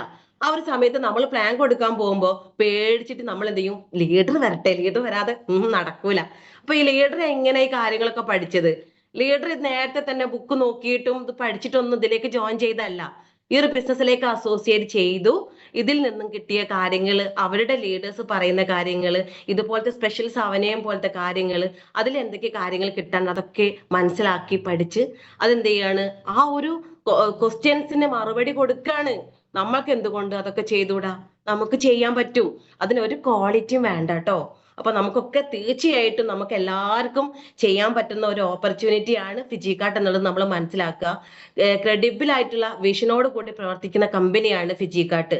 നിയമനിർമ്മാണം നടന്നത് നമുക്ക് 2025 ഫെബ്രുവരി 19 നമുക്കറിയാം. നമ്മൾക്ക് ഈ ഒരു കൃത്യമായിട്ടുള്ള നിയമനിർമ്മാണം നടന്നു. ഇതിന് ക്രെഡിബിൾ ആയിട്ടുള്ള വിഷനോട് കൂടിയിട്ട് മുന്നോട്ട് പോകുന്ന ഒരു കമ്പനിയാണ് ഫിജിക്കാർട്ട്.com. ഏറ്റവും കൂടുതൽ പ്രശ്നങ്ങൾ ഉണ്ടായിട്ടുള്ള ഇൻഡസ്ട്രി 2010-11 കാലയളവിൽ ഒത്തിരി നിയമ പ്രശ്നം ഈ ഒരു മേഖലയ്ക്ക് ഉണ്ടായിട്ടുണ്ട്. അറസ്റ്റ്, ജയിലിടല്, അങ്ങനെ അതിന് ശക്തമായിട്ടുള്ള ട്രേഡ് യൂണിയൻ ഇടപെട്ട്, രാഷ്ട്രീയ പാർട്ടി, ഗവൺമെന്റ് ഇവരൊക്കെ അങ്ങനെ ഇടപെട്ടതിന്റെ ഭാഗമായിട്ട് ഇതിനകത്ത് ധാർമ്മികത, നിയമവ്യവസ്ഥയൊക്കെ വേർതിരിച്ചുകൊണ്ട് ഏറ്റെടുക്കാൻ ഇതിന് തീരുമാനമായി. അതിന്റെ ഭാഗമായിട്ട് 2016 സെൻട്രൽ കൺസ്യൂമർ അഫയേഴ്സ്, ഇവിടെ കേന്ദ്ര ഉപഭോക്തൃ കാര്യ മന്ത്രാലയം ഇതിനൊരു ഗൈഡ് ലൈൻ പുറപ്പെടുവിച്ചു. ഇതൊക്കെ നമ്മൾ മനസ്സിലാക്കണം. ഇതിന് കൃത്യമായിട്ടുള്ള ഗൈഡ് ലൈൻ പുറപ്പെടുവിച്ചിട്ട് കമ്പനിയാണ് ഫിജിക്കാർട്ട്. 2018 ആദ്യമായിട്ട് ഗൈഡ് ലൈൻ കൊണ്ടുവന്നത് ഏതാ സംസ്ഥാനം എന്നറിയോ? ആർക്കെങ്കിലും അറിയോ? കേരളമാണ്. നമ്മുടെ പിണറായി സർക്കാരാണ് ഈ ഒരു മേഖലയ്ക്ക് കൃത്യമായിട്ടുള്ള ഗൈഡ് ലൈൻ നമുക്ക് കരസ്ഥമാക്കി തന്നിട്ടുള്ളത്. അതില് ഈ ഒരു മേഖലയെ പിന്നെ ഫോക്കസ് ചെയ്യാൻ വേണ്ടിയിട്ട്, നിയന്ത്രിക്കാൻ വേണ്ടിയിട്ട് ആരൊക്കെയാ ഉള്ളത് എന്നുള്ളത് നമ്മൾ മനസ്സിലാക്കണം. നമ്മൾ വിചാരിക്കോ അയ്യോ ഇത് ഫിജിക്കാർട്ടിൽ ആരൊക്കെയാ ഈ ഒരു മേഖല നിയന്ത്രിക്കുന്നത്? നമ്മൾ മനസ്സിലാക്കണം ആരൊക്കെയാ ഉള്ളത്. അതിൽ സിവിൽ സപ്ലൈസ് ഉണ്ട്, ട്രേഡ് യൂണിയൻ, അത് സിവിൽ സപ്ലൈസ് ഉണ്ട്, പിന്നെ ടാക്സേഷൻ ഡിപ്പാർട്ട്മെന്റ് ഉണ്ട്, പോലീസ് ഉണ്ട്, പിന്നെ ഇത് കൂടാതെ ഒരു നോഡൽ ഓഫീസർ ഉണ്ട്, ലീഗൽ മെട്രോളജി ഉണ്ട്, നിയമവകുപ്പ്. ഇത്രയും ആളുകൾ ഈ ഒരു മേഖലയെ നിയന്ത്രിക്കാൻ വേണ്ടിയിട്ട് ഗവൺമെന്റ് ഏർപ്പാടാക്കിയിട്ടുണ്ട്. അപ്പൊ അങ്ങനത്തെ കോൺസെപ്റ്റ് ഒന്നും അല്ല. ഇത്രയും മേഖലകൾ ഇതിന് ശക്തമായിട്ട് നിയന്ത്രിക്കാൻ വേണ്ടിയിട്ട് ഗവൺമെന്റ് ഏർപ്പാടാക്കിയിട്ടുണ്ടെന്നുള്ളത് നമ്മൾ മനസ്സിലാക്കണം. ഇതെല്ലാം അടങ്ങുന്ന ഒരു റെഗുലേറ്ററി അതോറിറ്റിയെയാണ് ഗവൺമെന്റ് നിയോഗിച്ചത്. ഈ ഒരു മേഖല ഉൾക്കൊള്ളുന്ന ഒരു രീതിയെയാണ് റെഗുലേറ്ററി അതോറിറ്റി എന്ന് പറയുന്നത്. ഈ റെഗുലേറ്ററി അതോറിറ്റിയെ ഗവൺമെന്റ് ഈ മേഖലയെ നിരീക്ഷിക്കാൻ വേണ്ടി മാത്രം നിയോഗിച്ചിട്ടുണ്ട്. കൂടാതെ നമുക്ക് ഇത് സർക്കാരിൻ്റെതായിട്ടുള്ള ജില്ലാ തലത്തിൽ രൂപീകരിക്കുന്ന ഉപഭോക്തൃ സഹായ കേന്ദ്രങ്ങളും ഈ ഒരു മേഖലയെ നിരീക്ഷിക്കാൻ വേണ്ടിയിട്ട് ഗവൺമെന്റ് ഏർപ്പാടാക്കിയിട്ടുണ്ട്. അപ്പൊ വളരെ ശ്രദ്ധിക്കപ്പെടേണ്ടത്, ഇതിന്റെ അടിസ്ഥാനത്തിൽ നിയമപരമായിട്ട് ഡിക്ലെയർ ചെയ്ത് 2021 ഡിസംബർ 28 ഈ ഒരു മേഖല ഇവിടെ ചെയ്യാനുള്ള എല്ലാ സപ്പോർട്ടും ഗവൺമെന്റിന്റെ ഭാഗത്തു നിന്നുണ്ടായത്. നേരത്തെ ഏറ്റവും കൂടുതൽ പ്രശ്നങ്ങൾ നേരിട്ട ഈ ഒരു മേഖലക്ക് വീണ്ടും എന്താണ് സജഷൻ, വീണ്ടും ഒത്തിരി കൂടി സജഷൻ വേണമെന്ന സമയത്ത് ഇവിടെ 2023 ജൂൺ 21 അഡീഷണൽ നോട്ടിഫിക്കേഷൻ കൂടി റൂൾ ഫൈനലാക്കി ആഡ് ചെയ്യേണ്ട കാര്യങ്ങൾ ആഡ് ചെയ്തതോട് കൂടിയിട്ട് ഗവൺമെന്റ് ഗസറ്റഡ് വിജ്ഞാപനം ചെയ്തു. അപ്പൊ ഇവിടെ നിയമം ഓക്കെ ആയി. നമുക്ക് മനസ്സിലാക്കേണ്ട കാര്യം, 2025 ഫെബ്രുവരി 19 തിരുവനന്തപുരത്ത് വെച്ചിട്ട് ഇതിന് നമ്മുടെ മുഖ്യമന്ത്രി അടക്കം ഒരുപാട് വലിയൊരു പ്രോഗ്രാം വെച്ചിട്ട് നിയമപരമായിട്ടുള്ള സാധ്യത, നിയമപരമായിട്ട് പ്രവർത്തിക്കാമെന്ന് ഗവൺമെന്റ് ഡിക്ലെയർ ചെയ്ത് 2025 ഫെബ്രുവരി 19 ഇത് നിയമപരമായിട്ട് പ്രവർത്തിക്കാൻ പറ്റുന്ന കമ്പനിയാണ്. മിനിസ്ട്രി, മന്ത്രിമാരടക്കം, ഗവൺമെന്റ് ഓഫീസർമാരടക്കം, വിവിധങ്ങളായിട്ടുള്ള കമ്പനിയുടെ അസോസിയേഷൻ എല്ലാവരും പങ്കെടുത്തുകൊണ്ടാണ് തിരുവനന്തപുരത്ത് ആ ഒരു പ്രോഗ്രാം നടന്നിട്ടുള്ളത്. അപ്പൊ അതുകൊണ്ട് നമ്മളൊക്കെ മനസ്സിലാക്കണം, ഈ ഒരു മേഖല തികച്ചും ലീഗലായിട്ട് വർക്ക് ചെയ്യാനുള്ള അനുമതി കിട്ടിയത് ഈ 2025 ഫെബ്രുവരി 19 നമുക്ക് ഇതിന് കൃത്യമായിട്ടുള്ള നിയമം നമുക്ക് സ്റ്റാർട്ട് ചെയ്തത്. ഇപ്പൊ നമ്മൾ അതിൻ്റെതായിട്ടുള്ള ആ ഒരു സമയത്താണ് നമ്മൾ ഈ ഒരു ബിസിനസ് ചെയ്യുന്നത്. ഇന്ന് എന്തുകൊണ്ടാണ് ഗവൺമെന്റ് ഈ ഒരു മേഖലയെ ഇത്രയും സീരിയസ് ആയിട്ട് ചെയ്യുന്നത്? കാര്യം ഇനി വരും തലമുറകൾ ഈ ഒരു മേഖല പഠിച്ചു വളരണം. കാര്യം ഇന്ന് ഒരു രാജ്യത്തെ നോക്കുന്ന സമയത്ത് ആ രാജ്യത്തിന്റെ സാമ്പത്തിക പുരോഗതിയും ആ രാജ്യത്തിന്റെ ഹെൽത്ത്, ആരോഗ്യവുമാണ് ആ രാജ്യം ഫോക്കസ് ചെയ്യുന്നെങ്കിൽ അത് നിർബന്ധമായിട്ടും കിട്ടാൻ ഒരു ജോലിക്കാരനിപ്പോ ഇവിടെ ഏറ്റവും കൂടുതൽ പഠിച്ച വിദ്യാർത്ഥികൾ ഉണ്ടെങ്കിലും കൂടിയിട്ട് മറ്റുള്ള രാജ്യങ്ങളിലേക്ക് ജോലിക്ക് വേണ്ടിയിട്ടൊക്കെ പോകുന്നത് നമുക്ക് കാണാറുണ്ട്. കാര്യം ഈ ഒരു ഇന്ത്യയിൽ അത്രയും ജോലികൾ കൊടുക്കാൻ ഇല്ലാത്തത് കൊണ്ടോ ആയിരിക്കാം. അപ്പൊ അതുകൊണ്ട് തന്നെ ഇന്ന് ഈ ഒരു മേഖലയിലൂടെ ഒരുപാട് തൊഴിൽ തൊഴിലവസരങ്ങൾ സൃഷ്ടിക്കാൻ പോകുന്നു എന്ന് മനസ്സിലാക്കിയിട്ട് തന്നെയാണ് ഇന്ന് ഈ ഒരു മേഖല വളരെ ശക്തമായിട്ട് ഈ ഒരു ഇവിടെ പഠിക്കാനും അതിനനുസരിച്ച് പ്രവർത്തിക്കാനും അതിന് നല്ലൊരു നിയമം കൊണ്ടുവന്നത്. കാര്യം അതിന് ഇന്ന് +2 മുതൽ ഒരു ചാപ്റ്റർ ആയിട്ട് ഈ ഒരു മേഖലയെ പഠിപ്പിക്കുന്നുണ്ടെങ്കിൽ ഇനി വരും തലമുറ, നമ്മളിലൂടെ വരുന്ന ഇനി തലമുറകൾ ഈ ഒരു മേഖല പഠിച്ചു വരുന്നവരായിരിക്കും. ഇതിനെക്കുറിച്ചുള്ള അവയർനെസ് അറിഞ്ഞ് മനസ്സിലാക്കുന്നവരായിരിക്കും. ഫിജിക്കാർട്ടിന്റെ ഭാവി ഇനി മുന്നോട്ടുള്ള നാളുകളിലാണ്, നമുക്ക് ഇന്ന് തുടർന്നുകൊണ്ടേ ഇരിക്കുകയാണ്. ഇനി വലിയൊരു ഭാവിയാണ് ഈ ഒരു മേഖലയിൽ സൃഷ്ടിക്കാൻ പോകുന്നു എന്നുള്ളത് നമ്മൾ മനസ്സിലാക്കണം.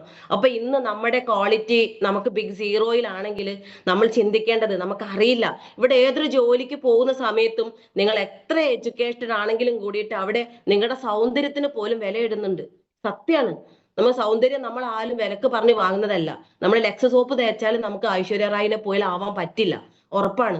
പക്ഷെ ഇവിടെ നമുക്ക് ആ എഡ്യൂക്കേഷന് പോലും ഒരു മാനദണ്ഡവും ഇല്ലാതെ ഇവിടെ നിങ്ങളൊന്ന് പരിശോധിക്കുക, ഫിജിക്കാർട്ടിൽ വിജയിച്ച ആളുകളുടെ ലിസ്റ്റ് ഒന്ന് നിങ്ങൾ പരിശോധിക്കുക. ഏതൊക്കെ രീതിയിലുള്ള ആളുകളുണ്ട് ഇവിടെ. 18 വയസ്സ് പൂർത്തിയായത് മുതൽ നമുക്ക് അങ്ങോട്ടേക്ക് ഒരുപാട്, ഇത് റിട്ടയർഡ് ഡെപ്യൂട്ടി കളക്ടർ മുതൽ നമുക്ക് ടീച്ചേഴ്സ് ആയിക്കോട്ടെ, ഡോക്ടേഴ്സ് ആയിക്കോട്ടെ, എഞ്ചിനീയർ ആയിക്കോട്ടെ, തൊഴിലുറപ്പിന് പോകുന്ന ആളുകളായിക്കോട്ടെ, വീട്ടമ്മമാരായിക്കോട്ടെ, സ്റ്റുഡൻസ് ആയിക്കോട്ടെ, ഇനി ഒരു വീടിനുള്ളിൽ 4 ചുമരിനുള്ളിൽ ഒതുങ്ങി കൂടിയിട്ടുള്ള വീട്ടമ്മമാരായിക്കോട്ടെ, എല്ലാവർക്കും ഒരേപോലെ അസോസിയേറ്റ് ചെയ്തുകൊണ്ട് വർക്ക് ചെയ്യാൻ പറ്റുന്ന ഒരു ഇൻഡസ്ട്രിയുടെ ഭാഗമായിട്ട് നമ്മൾ മാറിയിട്ടുണ്ട്. അപ്പൊ അതുകൊണ്ട് നമ്മൾക്ക് കിട്ടിയിട്ടുള്ള ഈ ഒരു അവസരത്തെ നമ്മൾ മുറുകെ പിടിക്കണം. നമ്മുടെ അപ്ലൈ ലീഡേഴ്സ് ചിലപ്പോൾ നമ്മളെക്കാളും പ്രായം കുറഞ്ഞവരായിരിക്കാം. അവരെ നമ്മളൊന്ന് ബഹുമാനിക്കുക എന്നല്ല, ഈ കൈകൂപ്പി ഇങ്ങനെ നിൽക്കല്ല. അവർ പറയുന്ന കാര്യങ്ങൾ കൃത്യമായിട്ട് നമ്മൾ അറിയാനും മനസ്സിലാക്കാനും, അവർ പറയുന്നത് നമ്മൾ ആ ഒരു രീതിയിൽ നമ്മൾ ഡ്യൂപ്ലിക്കേഷൻ ചെയ്യാനും നമ്മൾ ശ്രദ്ധിക്കണം. കാരണം ഈ ഒരു ബിസിനസിന്റെ മെത്തേഡ് എന്താന്ന് ചോദിച്ചാൽ ഇത് ഡ്യൂപ്ലിക്കേഷൻ ബിസിനസ് ആണ്. നമ്മളിപ്പോ ഈ ഒരു ബിസിനസ്സിലേക്ക് നമ്മൾ 2 പേര്, ഇപ്പൊ പലരും പറയാറുണ്ട് 2 പേരെ ഇതിലേക്ക് കൊണ്ടുവന്നാൽ പോരെ, ഞാൻ 2 പേരെ കൊണ്ടുപോകുന്നു എന്നുള്ളത്. 2 പേരെ കൊണ്ടുവന്നാൽ ഈ ഒരു ബിസിനസ്സിൽ എല്ലാം ആയി എന്നുള്ളൊരു മൈൻഡ് സെറ്റ് ആണ്. പക്ഷെ 2 പേരെ നമ്മൾ കൊണ്ടുവന്നാൽ അത് നമ്മളെക്കാളും എനർജറ്റിക് ആയ ആളുകളെ നമ്മൾ കൊണ്ടുവരിക, അവരോടൊപ്പം നമ്മൾ നിൽക്കുക. അല്ലാതെ നമ്മളെ ഒരു പലരും എന്താണ് ഒരു എണീറ്റ് നടക്കാൻ വയ്യാത്ത അച്ഛനെയോ അമ്മയോ അങ്ങനെ ഇതിന് കഴിയാത്ത 2 ആളുകളെ നമ്മുടെ ലെഫ്റ്റും റൈറ്റും ജോയിൻ ചെയ്യിപ്പിച്ചിട്ട് ഓക്കെ എന്റെ പണി കഴിഞ്ഞു, ഞാൻ 2 ആളെ കൊണ്ടുവന്നിട്ടുണ്ട് എന്ന് പറഞ്ഞിട്ട് കാര്യമില്ല. പക്ഷെ 2 ആള് മതി നമ്മളെ ഈ ഒരു ബിസിനസ്സിൽ നമ്മളെ വിജയിപ്പിക്കാൻ. ആ 2 ആളെ കൂടെ നമ്മൾ നിൽക്കണം. നമ്മൾ ആ 2 ആളെ കൂടെ നിൽക്കണം. അത് ക്വാളിറ്റി ഉള്ള, നമ്മളെക്കാളും കഴിവുള്ള. അപ്പൊ അവിടെ ഡ്യൂപ്ലിക്കേഷൻ വളരെ ഇമ്പോർട്ടന്റ് ആണ്. ഞാൻ ചെയ്യുന്നതേ എന്റെ ടീം ചെയ്യൂ. നമ്മളൊക്കെ കാണാറില്ലേ, നമ്മളെ വീട്ടിൽ നമ്മുടെ മക്കളൊക്കെ അനുകരിക്കുക അച്ഛനെയും അമ്മനെയാ, വേഗം അനുകരിക്കുക. എന്താണെന്നല്ല അവര് കണ്ടോണ്ടിരിക്കുന്നത് അച്ഛനും അമ്മയും എന്തൊക്കെ ചെയ്യുന്നു ഇതൊക്കെയാണ് കണ്ടോണ്ടിരിക്കുക. അപ്പൊ വേഗം നമ്മളെ ടീം നമ്മളെയാണ് ഫോക്കസ് ചെയ്യുക. നമ്മൾ എന്ത് ചെയ്യുന്നു, നമ്മൾ എങ്ങനെയാണ് ഒരു ബിസിനസ് മുന്നോട്ട് കൊണ്ടുപോകുന്നത്. നമ്മൾ അപ്ലൈ ലീഡറിനെ കുറ്റം പറയുന്നവരാണെങ്കിൽ നമ്മളെ അതിനേക്കാൾ മുന്നേ നമ്മുടെ ലീഡേഴ്സ് കുറ്റം പറയും. അപ്പൊ അങ്ങനെയൊന്നും വേണ്ട. ഇവിടെ കുറ്റങ്ങളും കുറവുകളും പരിഹരിക്കാൻ ആക്കാൻ വേണ്ടിയിട്ടല്ല, രക്ഷപ്പെടണം എന്നുള്ളൊരു മൈൻഡ് സെറ്റോട് കൂടിയിട്ടാണ് നമ്മൾ ഈ ഒരു ബിസിനസ്സിലേക്ക് അസോസിയേറ്റ് ചെയ്തത്. എങ്ങനെ രക്ഷപ്പെടാനാണ്? സാമ്പത്തികമായിട്ട് രക്ഷപ്പെടുന്ന സമയത്ത് ഒരുപാട് പ്രശ്നങ്ങൾ നമുക്ക് മാറിക്കിട്ടുന്നേ. നിങ്ങളൊന്ന് ആലോചിച്ച് നോക്കിയേ, ഒരു വാടക വീട്ടിലുള്ള ആളുകൾ, ഒരു വാടക ഇപ്പൊ എത്രയോ പേരുണ്ടാവും, അവർക്കൊക്കെ ഉണ്ടാവും ഒരു വീട് സ്വന്തമായിട്ട് ഉണ്ടാവണം എന്നുള്ള ആഗ്രഹം ഉണ്ടാവും. അപ്പൊ അവരൊക്കെ ഒന്ന് ചിന്തിച്ചു നോക്കുക. അവരൊക്കെ ഒരാള് എന്തെങ്കിലും കാര്യത്തിനൊക്കെ വിളിക്കണമെങ്കിൽ നമ്മളിപ്പോ ഞാനാണ് വിചാരിച്ചോ, ഇപ്പൊ എന്നോട് ഫസ്മിയ നീ എന്റെ സമയം എപ്പോഴാണ്, നിന്റെ ടൈം പറഞ്ഞാൽ നമുക്ക് കാര്യങ്ങളൊക്കെ ഇവിടെ നോക്കായിരുന്നു എന്നുള്ളത് ആരെങ്കിലും പറയോ? എന്നെ ഏറ്റവും ലാസ്റ്റ് ആയിരിക്കും അവര് ചിലപ്പോ ഓർത്തുണ്ടെങ്കിൽ തന്നെ ഓർക്കുക അല്ലെ. നമ്മളടുത്ത് ഒന്നുമില്ല, നമ്മളടുത്ത് പൈസ ഇല്ല, അതുകൊണ്ട് നമുക്ക് വാല്യൂ അത്രേ ഉള്ളൂ. നമ്മൾ മനസ്സിലാക്കേണ്ടത് പണം ഇല്ലെങ്കിൽ പുഴുവിനേക്കാൾ നമ്മൾ ചെറുതാവും എന്നുള്ള കാര്യം നമ്മൾ മനസ്സിലാക്കുക. പണം ഉണ്ടാവണടോ, നമ്മളെ കയ്യിൽ ഉണ്ടാവേണ്ട സംഭവം എന്താ അറിയോ? പണം. ഈ ഒരു പണം കൊടുത്താൽ നമുക്ക് എല്ലാം കിട്ടും. സ്നേഹം കിട്ടും, സന്തോഷം കിട്ടും, നമുക്ക് ഫ്രണ്ട്സിനെ കിട്ടും, നമുക്ക് റിലേറ്റീവിനെ കിട്ടും, ബന്ധുക്കളെ കിട്ടും, എല്ലാവരും നമുക്ക് കിട്ടും, നമുക്ക് സമാധാനം കിട്ടും. ഇതൊക്കെ ഉണ്ടാവണമെങ്കിൽ നമുക്ക് പണം മാത്രം വേണം. അത് വന്നു ചേരാന് നമുക്ക് ചിലപ്പോ നമ്മളെ പോലെ നമുക്ക് എഡ്യൂക്കേറ്റഡ് അല്ലെങ്കിലും കൂടിയിട്ട് നമുക്ക് ഈ ഒരു ബിസിനസ്സിലേക്ക് നമ്മൾ അസോസിയേറ്റ് ചെയ്തിട്ടുണ്ട്. ദൈവമായിട്ട് കൊണ്ടു തന്നതാ. നമ്മളെ ഇപ്പൊ വേണോ വേണ്ട നമുക്ക് തീരുമാനം എടുക്കായിരുന്നു, വേണ്ട ഇത് ചെയ്യണ്ടെന്ന് നമുക്ക് തീരുമാനം എടുത്തുകൂടായിരുന്നോ? നമ്മളെ അലമാരിയിൽ വെച്ച പൈസ ഒന്നും എടുത്ത് കൊടുത്തിട്ടല്ലല്ലോ നമ്മൾ ഈ ഒരു ബിസിനസ്സിലേക്ക് അസോസിയേറ്റ് ചെയ്തത്. ചിലപ്പോ എവിടുന്നോ കടം വാങ്ങിയിട്ടായിരിക്കാം നമ്മൾ ഈ ബിസിനസ്സിലേക്ക് അസോസിയേറ്റ് ചെയ്തത്. പക്ഷെ എങ്കിലും നമ്മൾ പറയാൻ എന്താ അറിയോ, എന്റെ അത്രയും പൈസ പോയിന്ന്. ഞാനൊരു 24,500 രൂപയ്ക്കാണ് ഞാൻ ഈ ബിസിനസ്സിലേക്ക് അസോസിയേറ്റ് ചെയ്തത്. ഞാൻ റാഫി സാറ് ഈ ഒരു ബിസിനസ്സിലേക്ക് എന്നോട് പറഞ്ഞു ഇത്രയാണ് സാധനത്തിന്റെ വില എന്ന് പറഞ്ഞപ്പോ ഞാൻ അത് ഉണ്ടാക്കി കൊടുത്തതാ. കുറച്ച് കഷ്ടപ്പെട്ടിട്ടുണ്ട് ആ പൈസ ഉണ്ടാക്കി കൊടുക്കാൻ. പക്ഷെ ആ സാധനമൊക്കെ എന്റെ വീട്ടിൽ ഞാൻ ഉപയോഗിച്ച് തീർത്തിട്ടുണ്ട്. അതൊന്നും നമ്മൾക്ക് ആർക്കും ഓർമ്മ ഉണ്ടാവില്ല. നമ്മൾ എന്താ പറയാ, അത്രയും പൈസ എന്റേത് പോയിന്ന്. അത്രയും പൈസ പോയി. ഞാൻ ഇന്ന് ഒരുപാട് ഉണ്ടാക്കി, കൂടെ ഉള്ളവർക്ക് ഉണ്ടാക്കി കൊടുക്കുകയും ചെയ്തിട്ടുണ്ട്. ഈ ഒരു ഫിജിക്കാട്ട് എന്നൊരു കോൺസെപ്റ്റിൽ ഇന്ന് 6ാമത്തെ റാങ്ക് കിട്ടുന്ന സമയത്ത് എന്തൊക്കെ കിട്ടാനുണ്ടോ അതൊക്കെ നേടിയെടുത്തു. ഒരു 50,000 രൂപയുടെ ബൈക്ക് ഫണ്ട് കിട്ടാനുണ്ട്, റൈഡർ ഫണ്ട്. നിങ്ങൾക്ക് അറിയില്ലേ, പ്ലാൻ കേൾക്കുന്ന സമയത്തൊക്കെ ഞാൻ വിചാരിച്ചു ഇത് റാഫി സാർ ഞാൻ ജോയിൻ ചെയ്ത സമയത്താണ് എനിക്ക് പ്ലാൻ തന്നത്. അപ്പൊ ഞാൻ വിചാരിച്ചു 50,000 രൂപ കിട്ടിയതന്നെ. പക്ഷെ കിട്ടി, എനിക്ക് കിട്ടും, നമുക്ക് എല്ലാവർക്കും കിട്ടും. അത്രയ്ക്ക് ക്വാളിറ്റി എനിക്കുള്ളൂ. പക്ഷെ ഞാൻ ഉണ്ടാക്കിയെടുത്തു, മനസ്സിലാക്കിയെടുത്തു ബിസിനസ് എങ്ങനെ ചെയ്യണം. കൂടെ നിന്നു, ലീഡേഴ്സിനെ കട്ടക്ക് നിന്നു, കൂടെ വന്നവരെ കട്ടക്ക് നെഞ്ചോട് ചേർത്തു.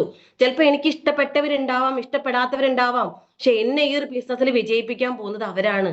അവരെ കൂടെ ഇങ്ങോട്ട് നിൽക്കുക, നമ്മൾ അവരെ മാറ്റി നിർത്തരുത്. നെഞ്ചോട് ചേർത്ത് ഈ ഒരു ബിസിനസ്സിൽ നമുക്ക് ഏറ്റവും ഇമ്പോർട്ടന്റ് ആയിട്ടുള്ള കാര്യം നമ്മളെ കൂടെ വന്നവരെയും നമ്മുടെ അപ്ലൈൻ ലീഡേഴ്സിനെയും നമ്മൾ ഒറ്റക്കെട്ടായിട്ട് നമ്മൾ കൂടെ ഇങ്ങോട്ട് കൂട്ടിപ്പിടിക്കുക.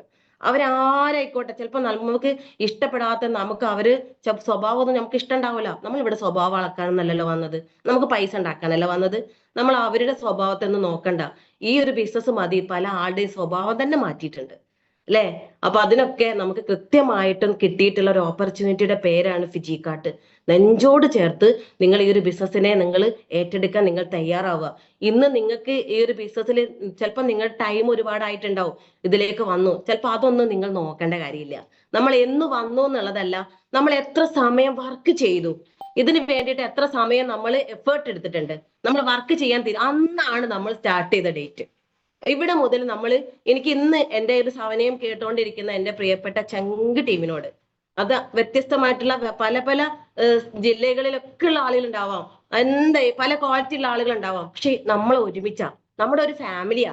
ഈ ഒരു ഫാമിലിയുമായിട്ട് നമ്മൾ മുന്നോട്ട് പോകുന്ന സമയത്ത് നമുക്ക് ഒറ്റക്കെട്ടായിട്ട് നമുക്ക് ഈ ഒരു ബിസിനസ്സിലൂടെ നമുക്ക് കുറച്ച് പൈസ ഉണ്ടാക്കണം. കാര്യം ബോബി ചെമ്മണ്ണൂർ ഇന്റർനാഷണൽ ഗ്രൂപ്പിന്റെ ഒരുപാട് പൈസ ഉള്ള ഒരു ഗ്രൂപ്പാണ് ചെമ്മണ്ണൂർ ഗ്രൂപ്പ്. ഒരുപാടുണ്ട്. അത് എങ്ങനെ പോയിട്ട് എടുക്കണം എന്ന് തീരുമാനിക്കേണ്ട ആളുകൾ നമ്മളാണ്. എങ്ങനെ മെല്ലെ മെല്ലെ പതുക്കെ പതുക്കെ പതുക്കെ പോയിട്ട് എടുക്കണോ അങ്ങനെ എടുക്കാം. ഒന്ന് നടന്നു പോയിട്ട് എടുക്കണോ അങ്ങനെ എടുക്കാം. സ്പീഡായിട്ട് ഓടിപ്പോയി എടുക്കണോ അങ്ങനെ എടുക്കാം. പറന്നു പോയിട്ട് എടുക്കണോ അങ്ങനെ എടുക്കാം. എങ്ങനെ വേണമെങ്കിലും എടുക്കണം എന്ന് തീരുമാനിക്കുക ആളുകൾ നമ്മളാണ്. നല്ലൊരു തീരുമാനം നമ്മൾ ഉണ്ടാക്കുക. ഇവിടെ നമ്മുടെ ഏജ് വെറും നമ്പർ മാത്രം. ഈ നെറ്റ്വർക്ക് മാർക്കറ്റിംഗ് ഇൻഡസ്ട്രി വളരെ സീരിയസ് ആയിട്ട് ഇന്ന് ഗവൺമെന്റ് പോലും ഏറ്റെടുക്കുന്ന സമയത്ത് ഇന്ന് ഇതിനേക്കാളും വലിയ രീതിയിലേക്ക് ഈ ഒരു മേഖല ഒരു കാട്ടുതീ പോലെ പടർന്ന് പന്തലിക്കാൻ പോകുന്ന ഈ ഒരു മേഖല നമ്മൾ വളരെ സീരിയസ് ആയിട്ട് മനസ്സിലാക്കിയിട്ട് അതിനനുസരിച്ചിട്ട് പ്രവർത്തിക്കാൻ തയ്യാറായാൽ നമ്മളെന്ന ഒരു വ്യക്തിയുടെ ലൈഫ് നമുക്ക് മാറ്റിയെടുക്കാൻ ഇതിനേക്കാളും വലിയൊരു കോൺട്രിബ്യൂഷൻ വേണ്ട. ഇത് മാത്രം മതി. അത് നല്ല രീതിയിൽ വർക്കൗട്ട് ചെയ്യുക എന്നുള്ളത് മാത്രമേ എനിക്ക് പറയാനുള്ളൂ. ഇവിടെ നമ്മള് പല ആളുകളെ, യൂസഫ് അലി സാറ് രക്ഷപ്പെട്ടത് 10-60 വയസ്സായ ശേഷമാണ്. ഇന്ന് KSF അവിടെ ആ ആള് രക്ഷപ്പെട്ടതും ഇതേപോലെ തന്നെ 10-65 വയസ്സായ ശേഷമാണ്. അപ്പോ ഇവിടെ ഇത്ര വയസ്സായി ഞാൻ താഴോട്ടല്ല എന്നുള്ളത് ആരും ചിന്തിക്കേണ്ട. ഇനി എന്റെ കാലം കഴിഞ്ഞു എന്നും ആരും ചിന്തിക്കേണ്ട. ഇപ്പം വാർദ്ധക്യം എന്നുള്ളത് 45 വയസ്സിലൊന്നും ഒതുങ്ങുന്നില്ല. ഇപ്പൊ 75 വയസ്സ് കഴിഞ്ഞാലും യൗവനം എന്നുള്ളതാണ് പറയുന്നത്. ആ ഒരു രീതിയിലേക്ക് നമ്മുടെ രാജ്യം മാറിക്കഴിഞ്ഞിട്ടുണ്ട്. അപ്പൊ അതുകൊണ്ട് എനിക്ക് നിങ്ങളോടൊക്കെ പറയാനുള്ളത്, നമ്മൾക്ക് കിട്ടിയിട്ടുള്ള ഈ ഓപ്പർച്യൂണിറ്റി വളരെ സീരിയസ് ആയിട്ട് ചെയ്യാനും അതിനനുസരിച്ച് പ്രവർത്തിക്കാനും തയ്യാറാവുക. നല്ല രീതിയിലേക്കുള്ള ഒരു വരുമാനം നമുക്ക് നേടിയെടുക്കാൻ ഇതിലൂടെ സാധിക്കട്ടെ. ഫസ്മിയ എന്നുള്ള എനിക്ക് ഇന്ന് എന്റെ ലൈഫിൽ എന്തെങ്കിലും മാറ്റങ്ങൾ സംഭവിച്ചിട്ടുണ്ടെങ്കിൽ ഈ ഒരു ഫിജിക്കാട്ട് എന്നൊരു കോൺസെപ്റ്റിലൂടെ തന്നെയാണ്. അപ്പൊ അതുകൊണ്ട്